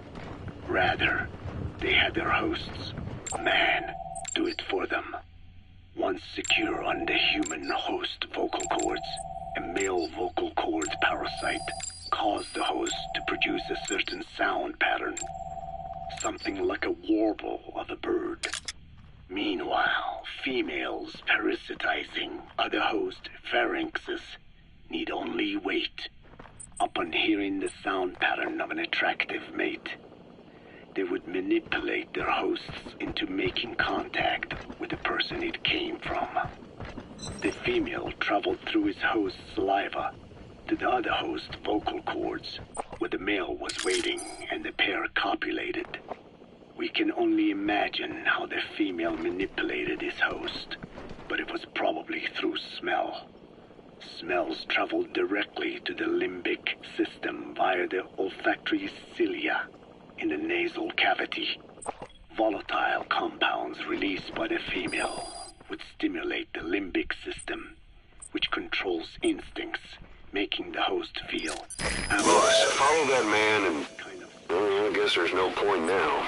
...led to competition between the male parasites. Males that had their hosts produce sounds perceived by females as more attractive succeeded in copulating and producing offspring. Evolutionary traits caused by sexual selection are curious. The peacock's feathers, the mannequin's dance, the firefly's luminescent pattern, even with courtship behaviors that are not advantageous to survival. Those individuals that excel in them produce offspring, and it escalates with each generation. The same was true of the vocal cord parasites. Courtship vocalization rhythms and intonations became more sophisticated. And in order for man to produce such sounds, they had to alter his vocal organs by lowering the position of the larynx and developing resonating chambers. They enabled more complex pronunciations, but that was not all. The vocal cord parasites activated a transcription factor that would later control man's language ability. A protein that, due to its appearance, is called 4-kid box protein P2. Or FOXP2, activating this transcription factor led to the development of brain function capable of creating sophisticated frequency changes. This was the pinnacle of the vocal cord parasite's prosperity. However, this sophisticated pronunciation control was too useful for man to ignore. Once human sexual activity ceased to be only seasonal, and having lost pigment-based sexual characteristics, distinctive vocalizations became the most effective means for humans to attract mates as well. Combined with logic pathways hardwired into the brain, or universal grammar, it was not long before advanced communication was possible. This was the birth of language. Luckily for man, it was around this time that a particular retrovirus was circulating. While not lethal, it infected not only man, but the vocal cord parasites as well. It is presumed that this virus removed part of the parasite's DNA and reverse transcribed it into man's reproductive cells. It was a vector. Among the genes it transcribed were the ones responsible for the production of language. The vocal cord parasite's vocalization genes were written into the human genome.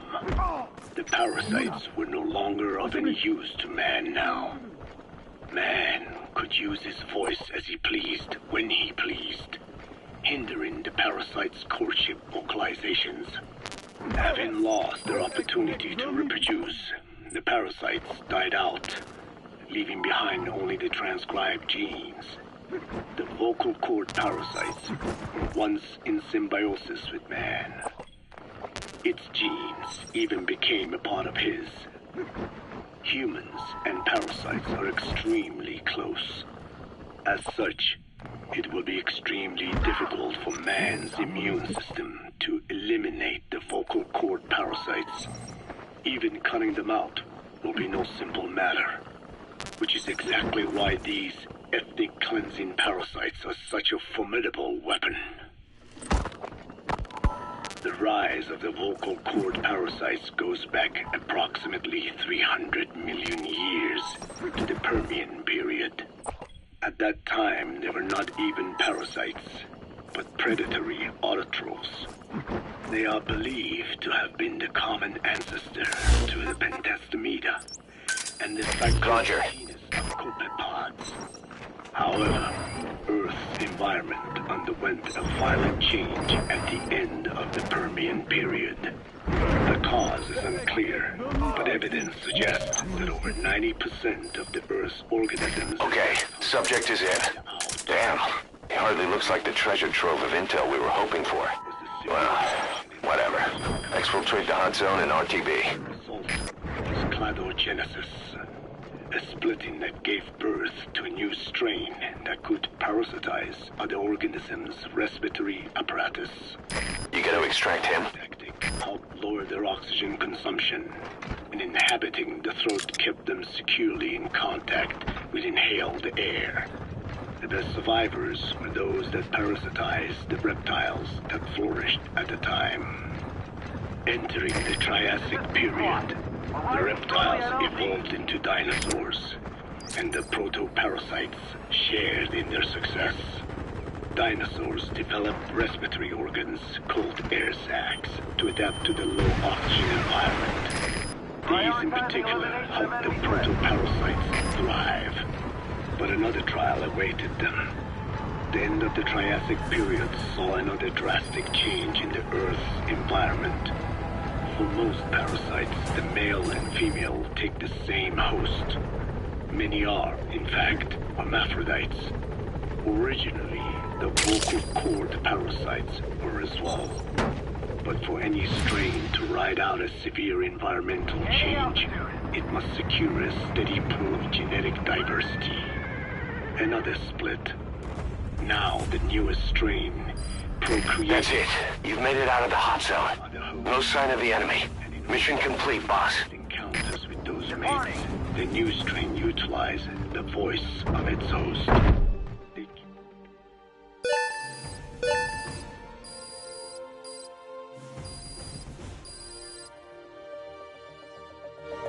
Amazing. Mission complete. That right there is why you're the best, boss. The one and only.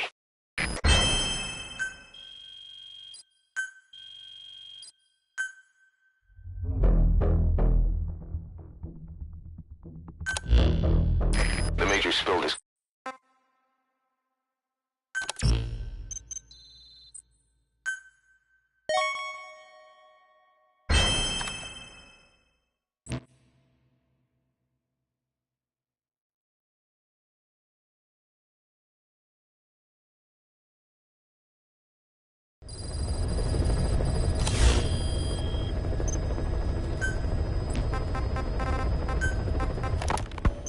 Rise at the album there is the survival and they came to inhabit the host's vocal cords.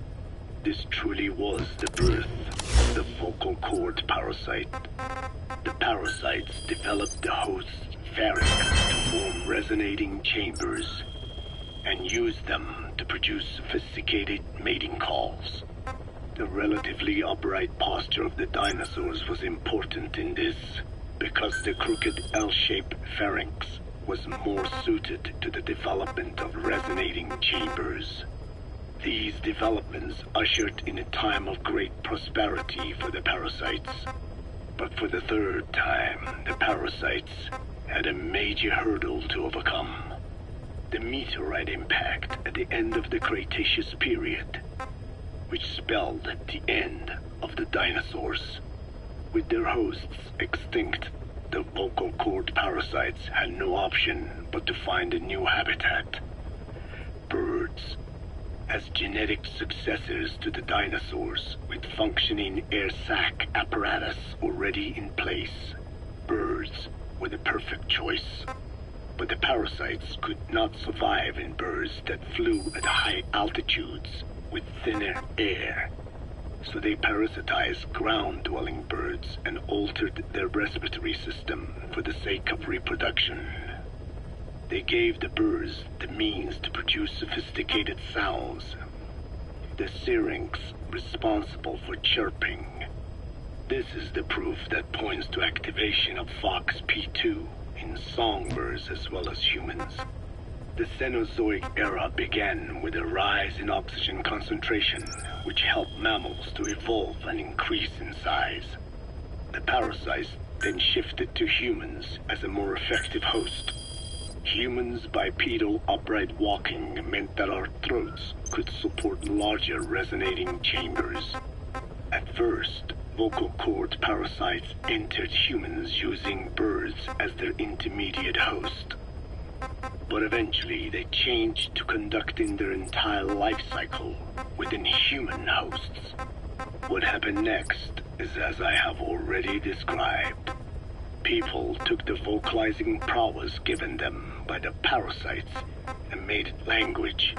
And once the parasites could no longer use it as their mating call, they died out.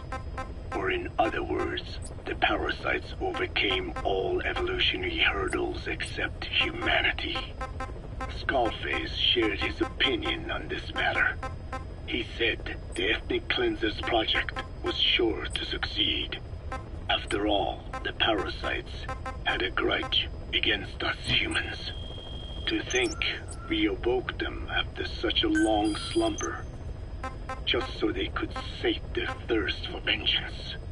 It is terrible, unforgivable, and yet it is what I have done. I learned of the vocal cord parasite's existence in literature belonging to the Foundation. It was little more than a theory. The question was, why does only Homo sapiens among all primates have highly developed language? Human versus everything else. The missing link between these was the mystery.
Boss, the Soviet engineer is being held prisoner at the Waksin barracks.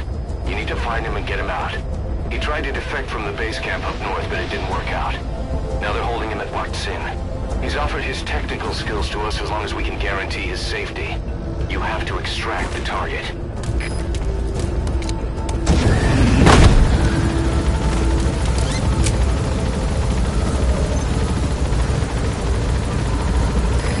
Your target just happens to be the man who developed your prosthetic hand.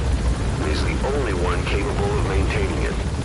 If we bring him in, I'm sure he'll be able to modify it in all kinds of ways as well. Be careful down there, boss. Yeah. Whoa, whoa, whoa.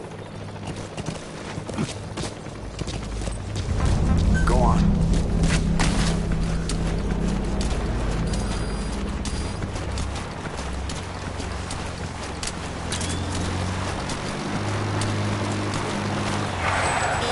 Вали!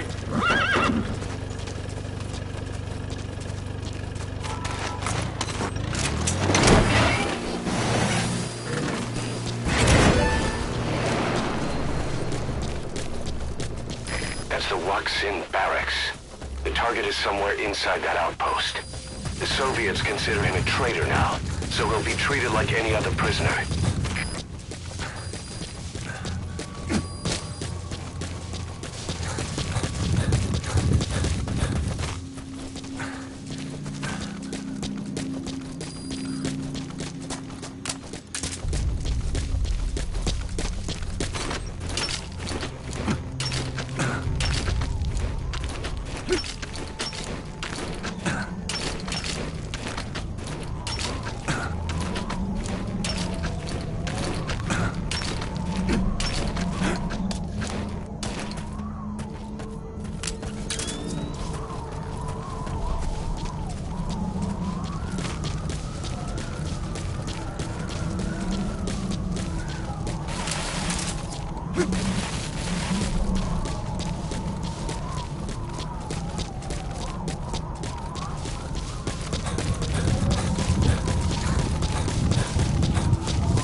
Prisoner doesn't look like the target.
Он оставил книгу, английскую новеллу под названием 1984. Что, она выпущена в этом году? Нет, ее написали лет 30 назад. А о чем она? Я не смог прочитать ее, она на английском. Но речь идет об утопии, когда весь мир стал коммунистическим. Правда? Автор англичанин, так что я не думаю, что мы герои. Скорее всего, мне будет... Может, он решил, что мы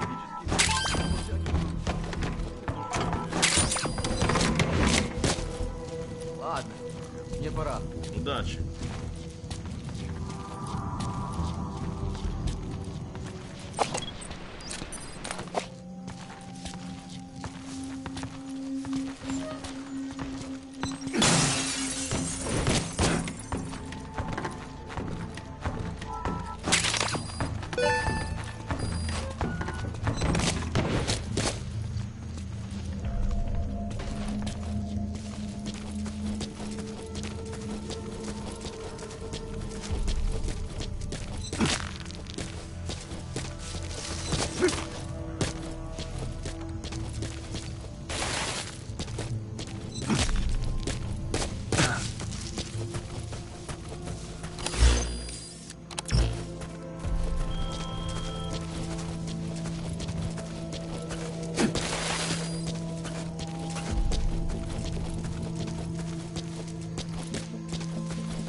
Subject is in.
Extract him.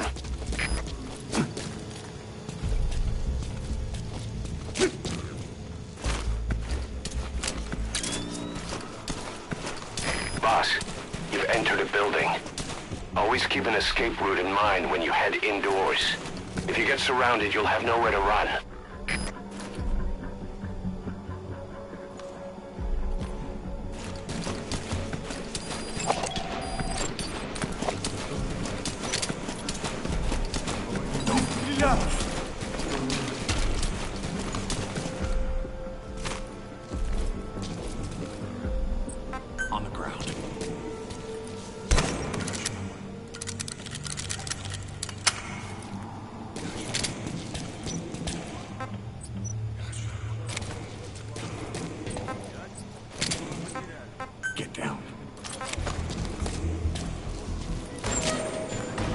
There, that's the target. Это протез. Я его сделал. Это мой шедевр. Обычный протез.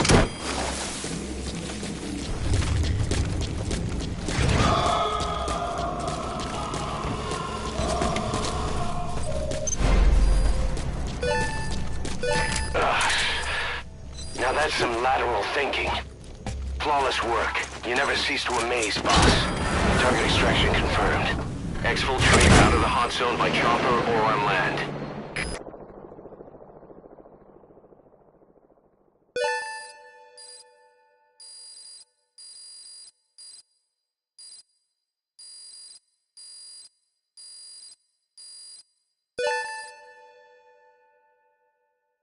Amazing. Mission complete. That right there is why you're the best, boss. The one and only.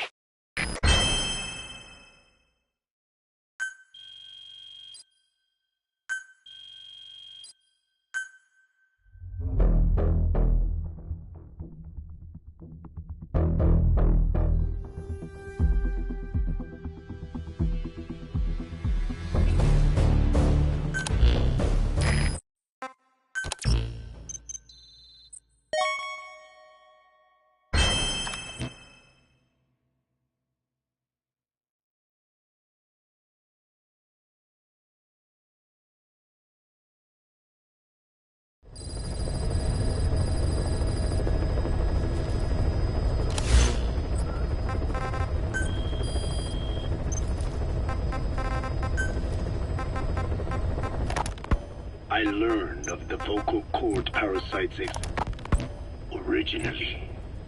The ultimate objective of the ethnic cleansing parasite project was the identification of not only languages, but of actual cultures. Language is deeply connected to ethnicity, but many languages are employed by multiple ethnic groups, and confrontation between those ethnic groups is by no means rare. If the cleanser parasites were to be a deterrent against ethnic conflict, they had to distinguish between groups using means other than pure language. The original plan called for this to be achieved by differences in the transmission vector. Each ethnic group has different lifestyle customs and eating habits.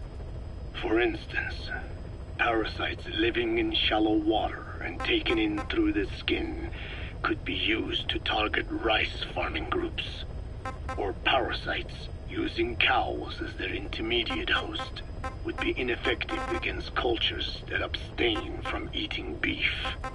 But that is a lofty goal indeed. The current parasites mainly rely on droplet transmission. It would take extensive time to alter the transmission route. I eventually learned that the Ethnic Cleansers project had been shut down. It was Skullface who put it back into operation. But despite that, he told me to forget about the transmission route and just focus on language identification. I do not know why. I understand that the Chinese philosophers who discovered the relative species of parasite originally planned to develop a phonogrammic Alexia parasite.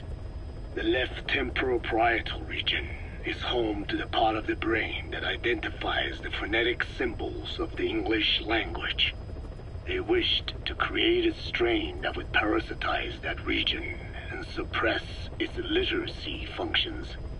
The brain area responsible for identifying the logographs of Chinese, meanwhile, is in the left middle frontal gyrus, meaning that even if native speakers of Chinese were infected with the parasite, the literacy would be unaffected.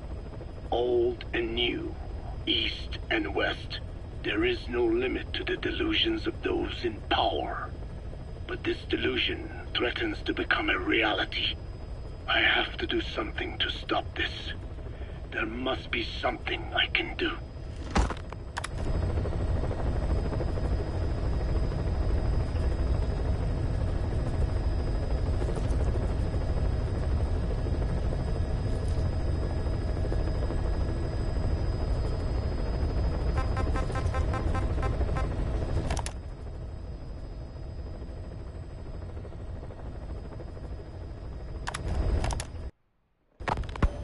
Boss, we need you to get back a film canister one of our informants hid in the field. He was working under my orders to investigate the extraordinaries that showed up in Cyprus. The man on fire and the floating boy that keeps showing up where they're not welcome. Apparently they were the subjects of some top-secret research conducted by the Kremlin.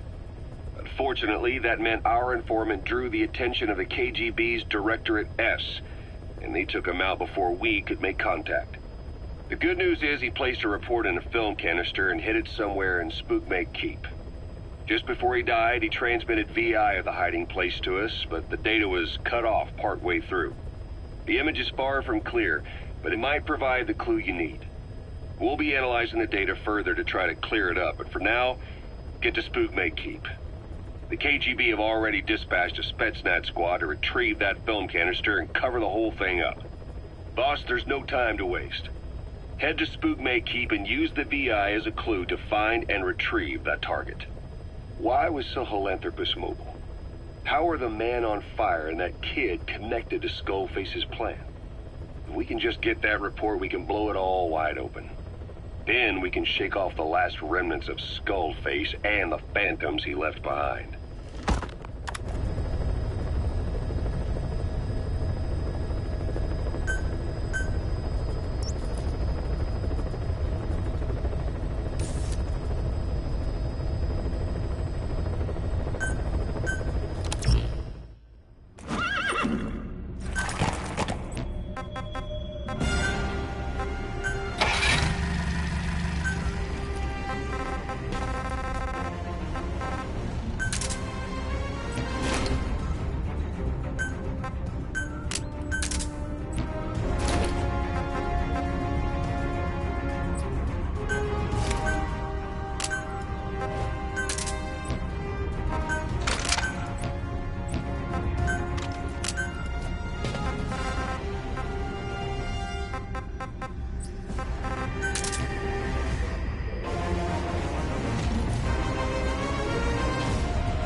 Boss, retrieve the film canister our informant hid in Spookmate Keep before he died. It contains vital information on Skullface's plan. For now, Our only clue is the garbled photograph the informant tried to send us before the end.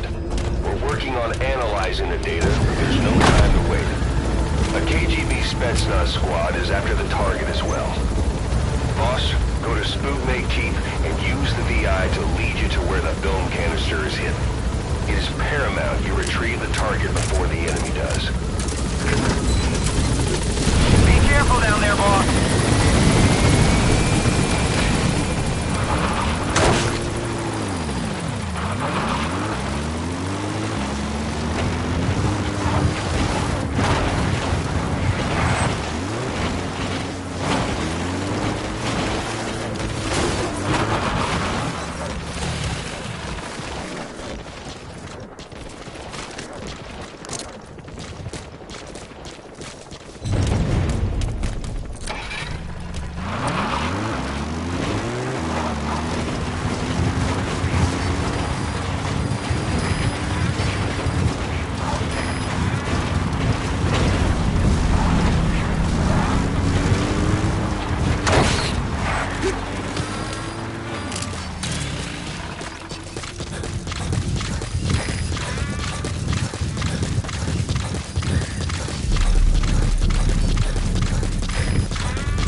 Coming too. Roger that.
Extract him.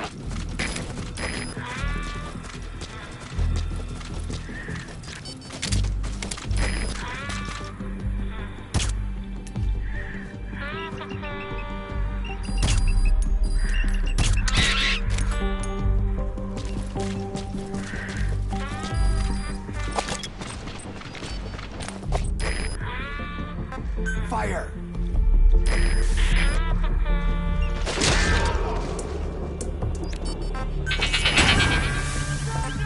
Begin cover fire.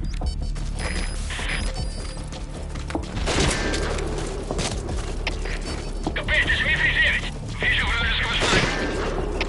Дмитрий 9, что случилось? Ответьте, Дмитрий 9. У нас проблема. Тревога по всем постам. Boss, we fully decrypted the VI data. Now the target's hiding place should be clear as day. Check your iDroid.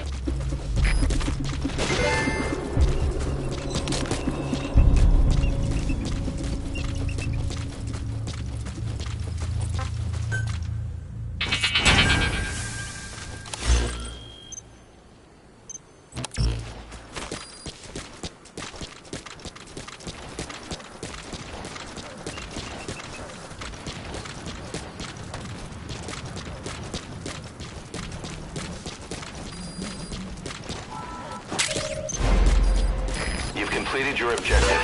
Now get out of the hot zone.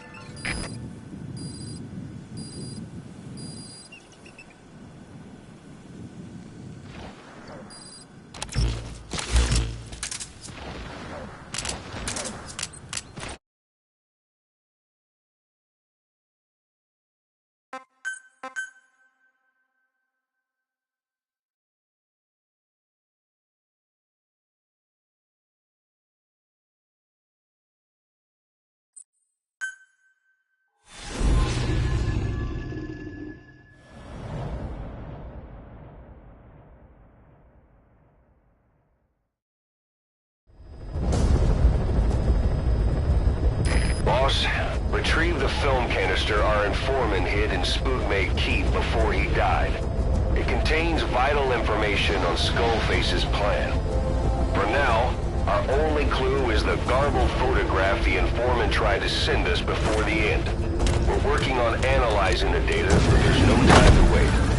A KGB Spetsnaz squad is after the target as well. Boss, go to Spookmate Keep and use the VI to lead you to where the film canister is hidden. It is paramount you retrieve the target before the enemy does. Be careful down there, boss.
Retrieve the film canister our informant hid in Spookmate Keep before he died. It contains vital information on Skullface's plan. For now, our only clue is the garbled photograph the informant tried to send us before the end. We're working on analyzing the data, but there's no time to A KGB Spetsnaz squad is after the target as well. Boss, go to Spookmate Keep and use the VI to lead you to where the film canister is hidden. It is paramount you retrieve the target before the enemy does. Be careful down there, boss.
Begin cover fire.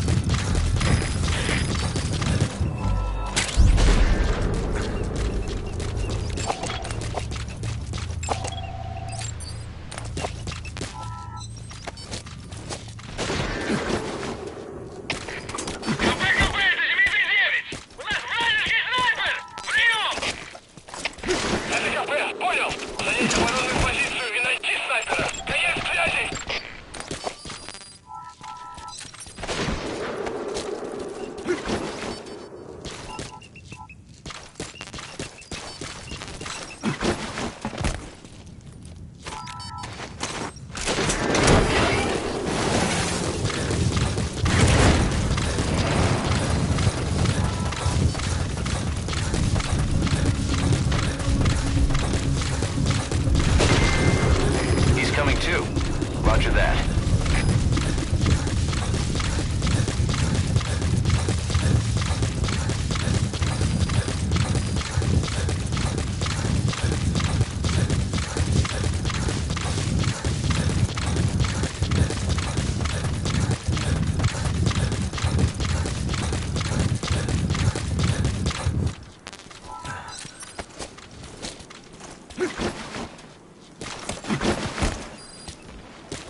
decrypted the VI data.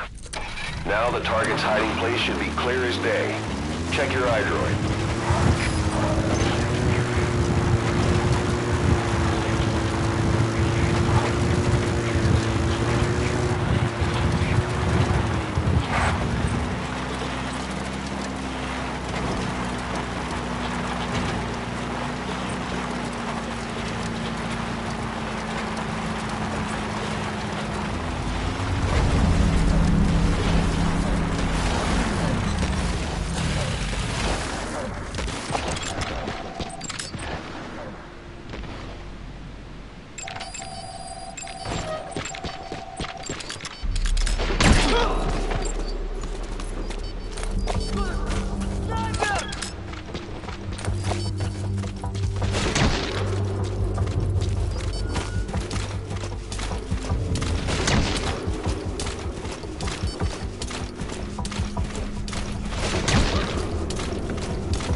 Но почему?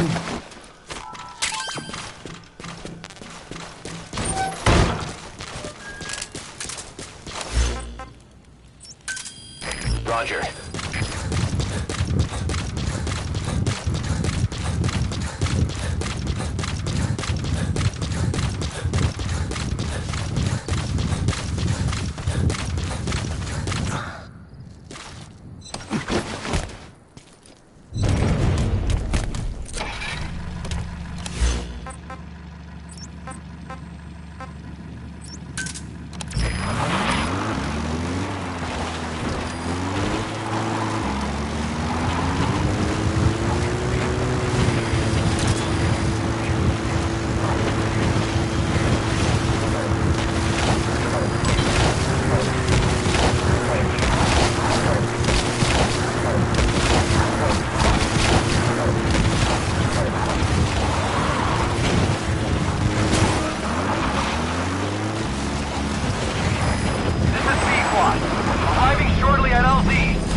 Fire!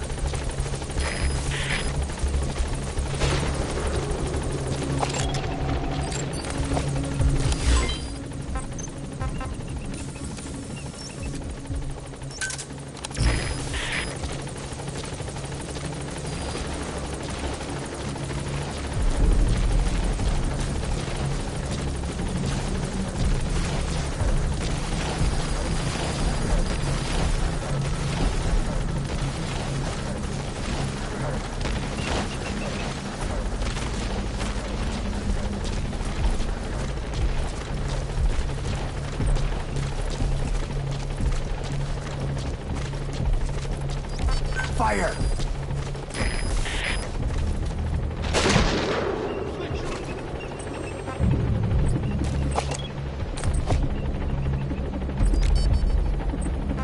Fire!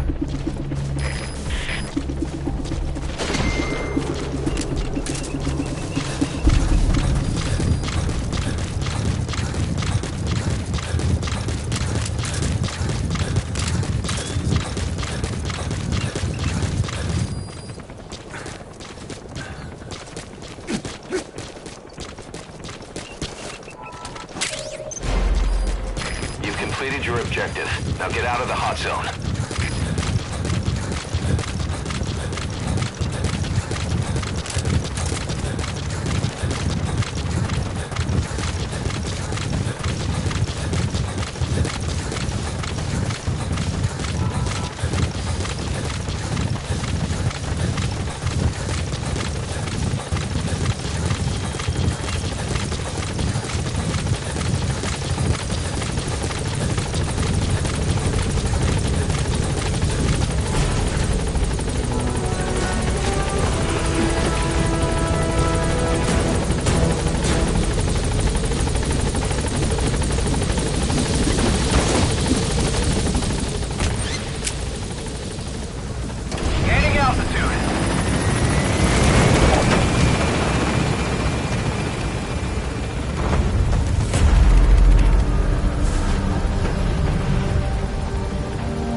Mission complete. Warning!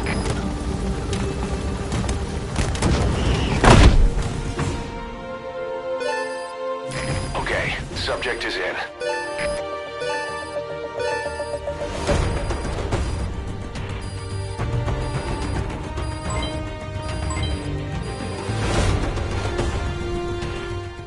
Mission complete, boss.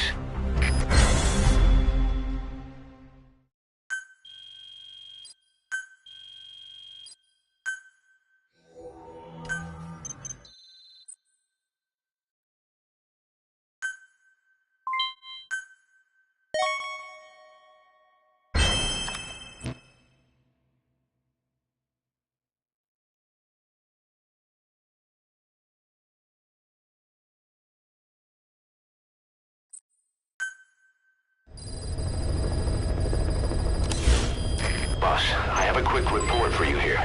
We've discovered a radiation leak in the laboratory on the quarantine platform. It's coming from testing equipment we installed the other day. Members of the medical team have been conducting research there, but we'll evacuate them all from the research block to the containment block next to it. Emmerich. There's no need to worry. No radioactive material is leaked, so the contamination won't spread. We just need to seal off the testing equipment. I've dispatched the security team to get the researchers out. I'll keep you updated.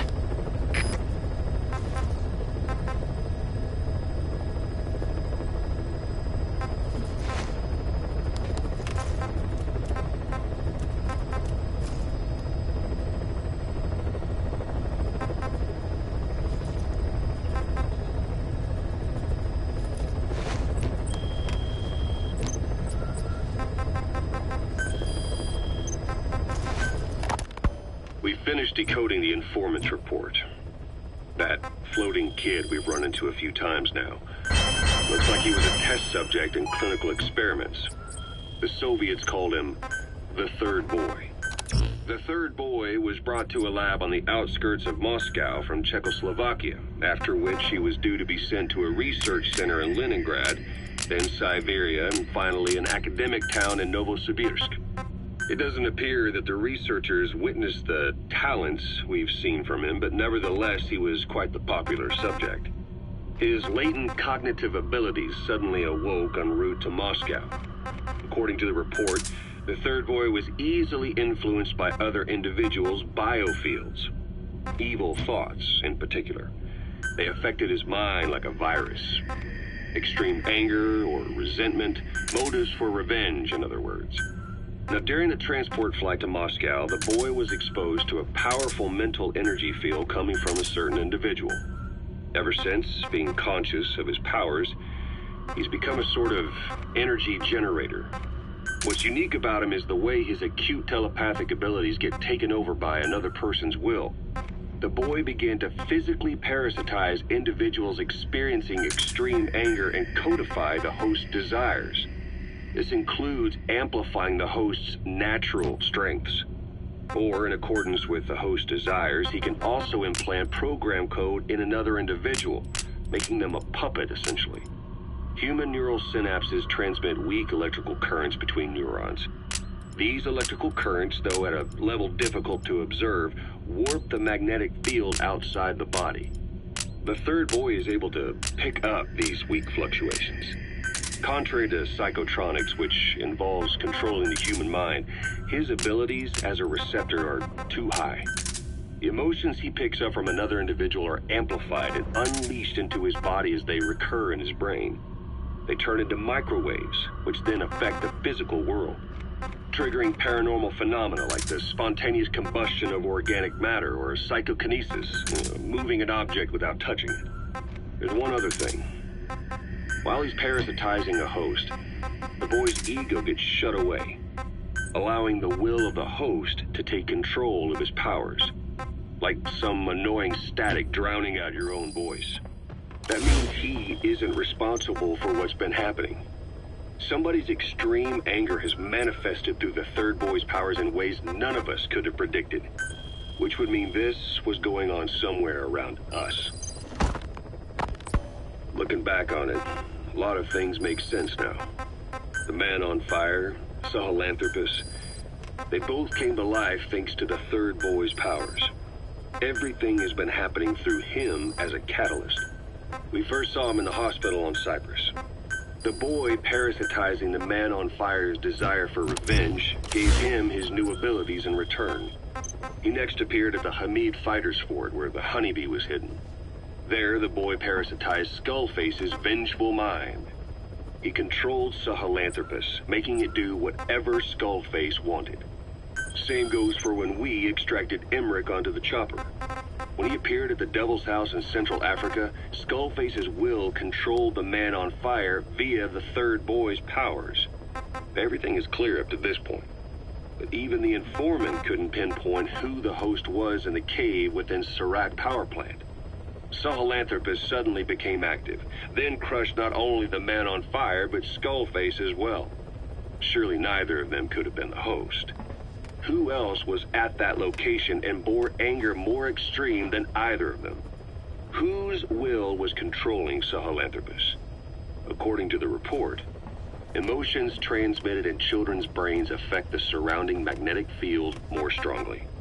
Cerebral nerves are covered with insulation called myelin sheaths to increase impulse speed. The reason for this leakage has to do with the fact that children's myelin sheaths are still developing. So, how many children do you remember being there? Children with a burning desire for revenge and bearing a grudge against you. I can think of only one. Eli. We don't know what kind of life he's had, but the resentment he's shown toward adults is nothing short of extraordinary. The third boy resonated with Eli's mind. And that means Eli bore the strongest animosity of all individuals within the boy's reception range, estimated to be a 3-mile radius, beating out even Volgan and Skullface. The third boy has probably remained hooked on Eli's anger since. You remember at the Devil's House, the third boy showed an interest in Shabani? That must have been his ego making a rare appearance. He may possess abilities far beyond anyone else in the world, but he's still a kid. Maybe them both being kids was enough to bring them together. And if so, maybe with Eli, he isn't feeding off him, but acting in symbiosis with him.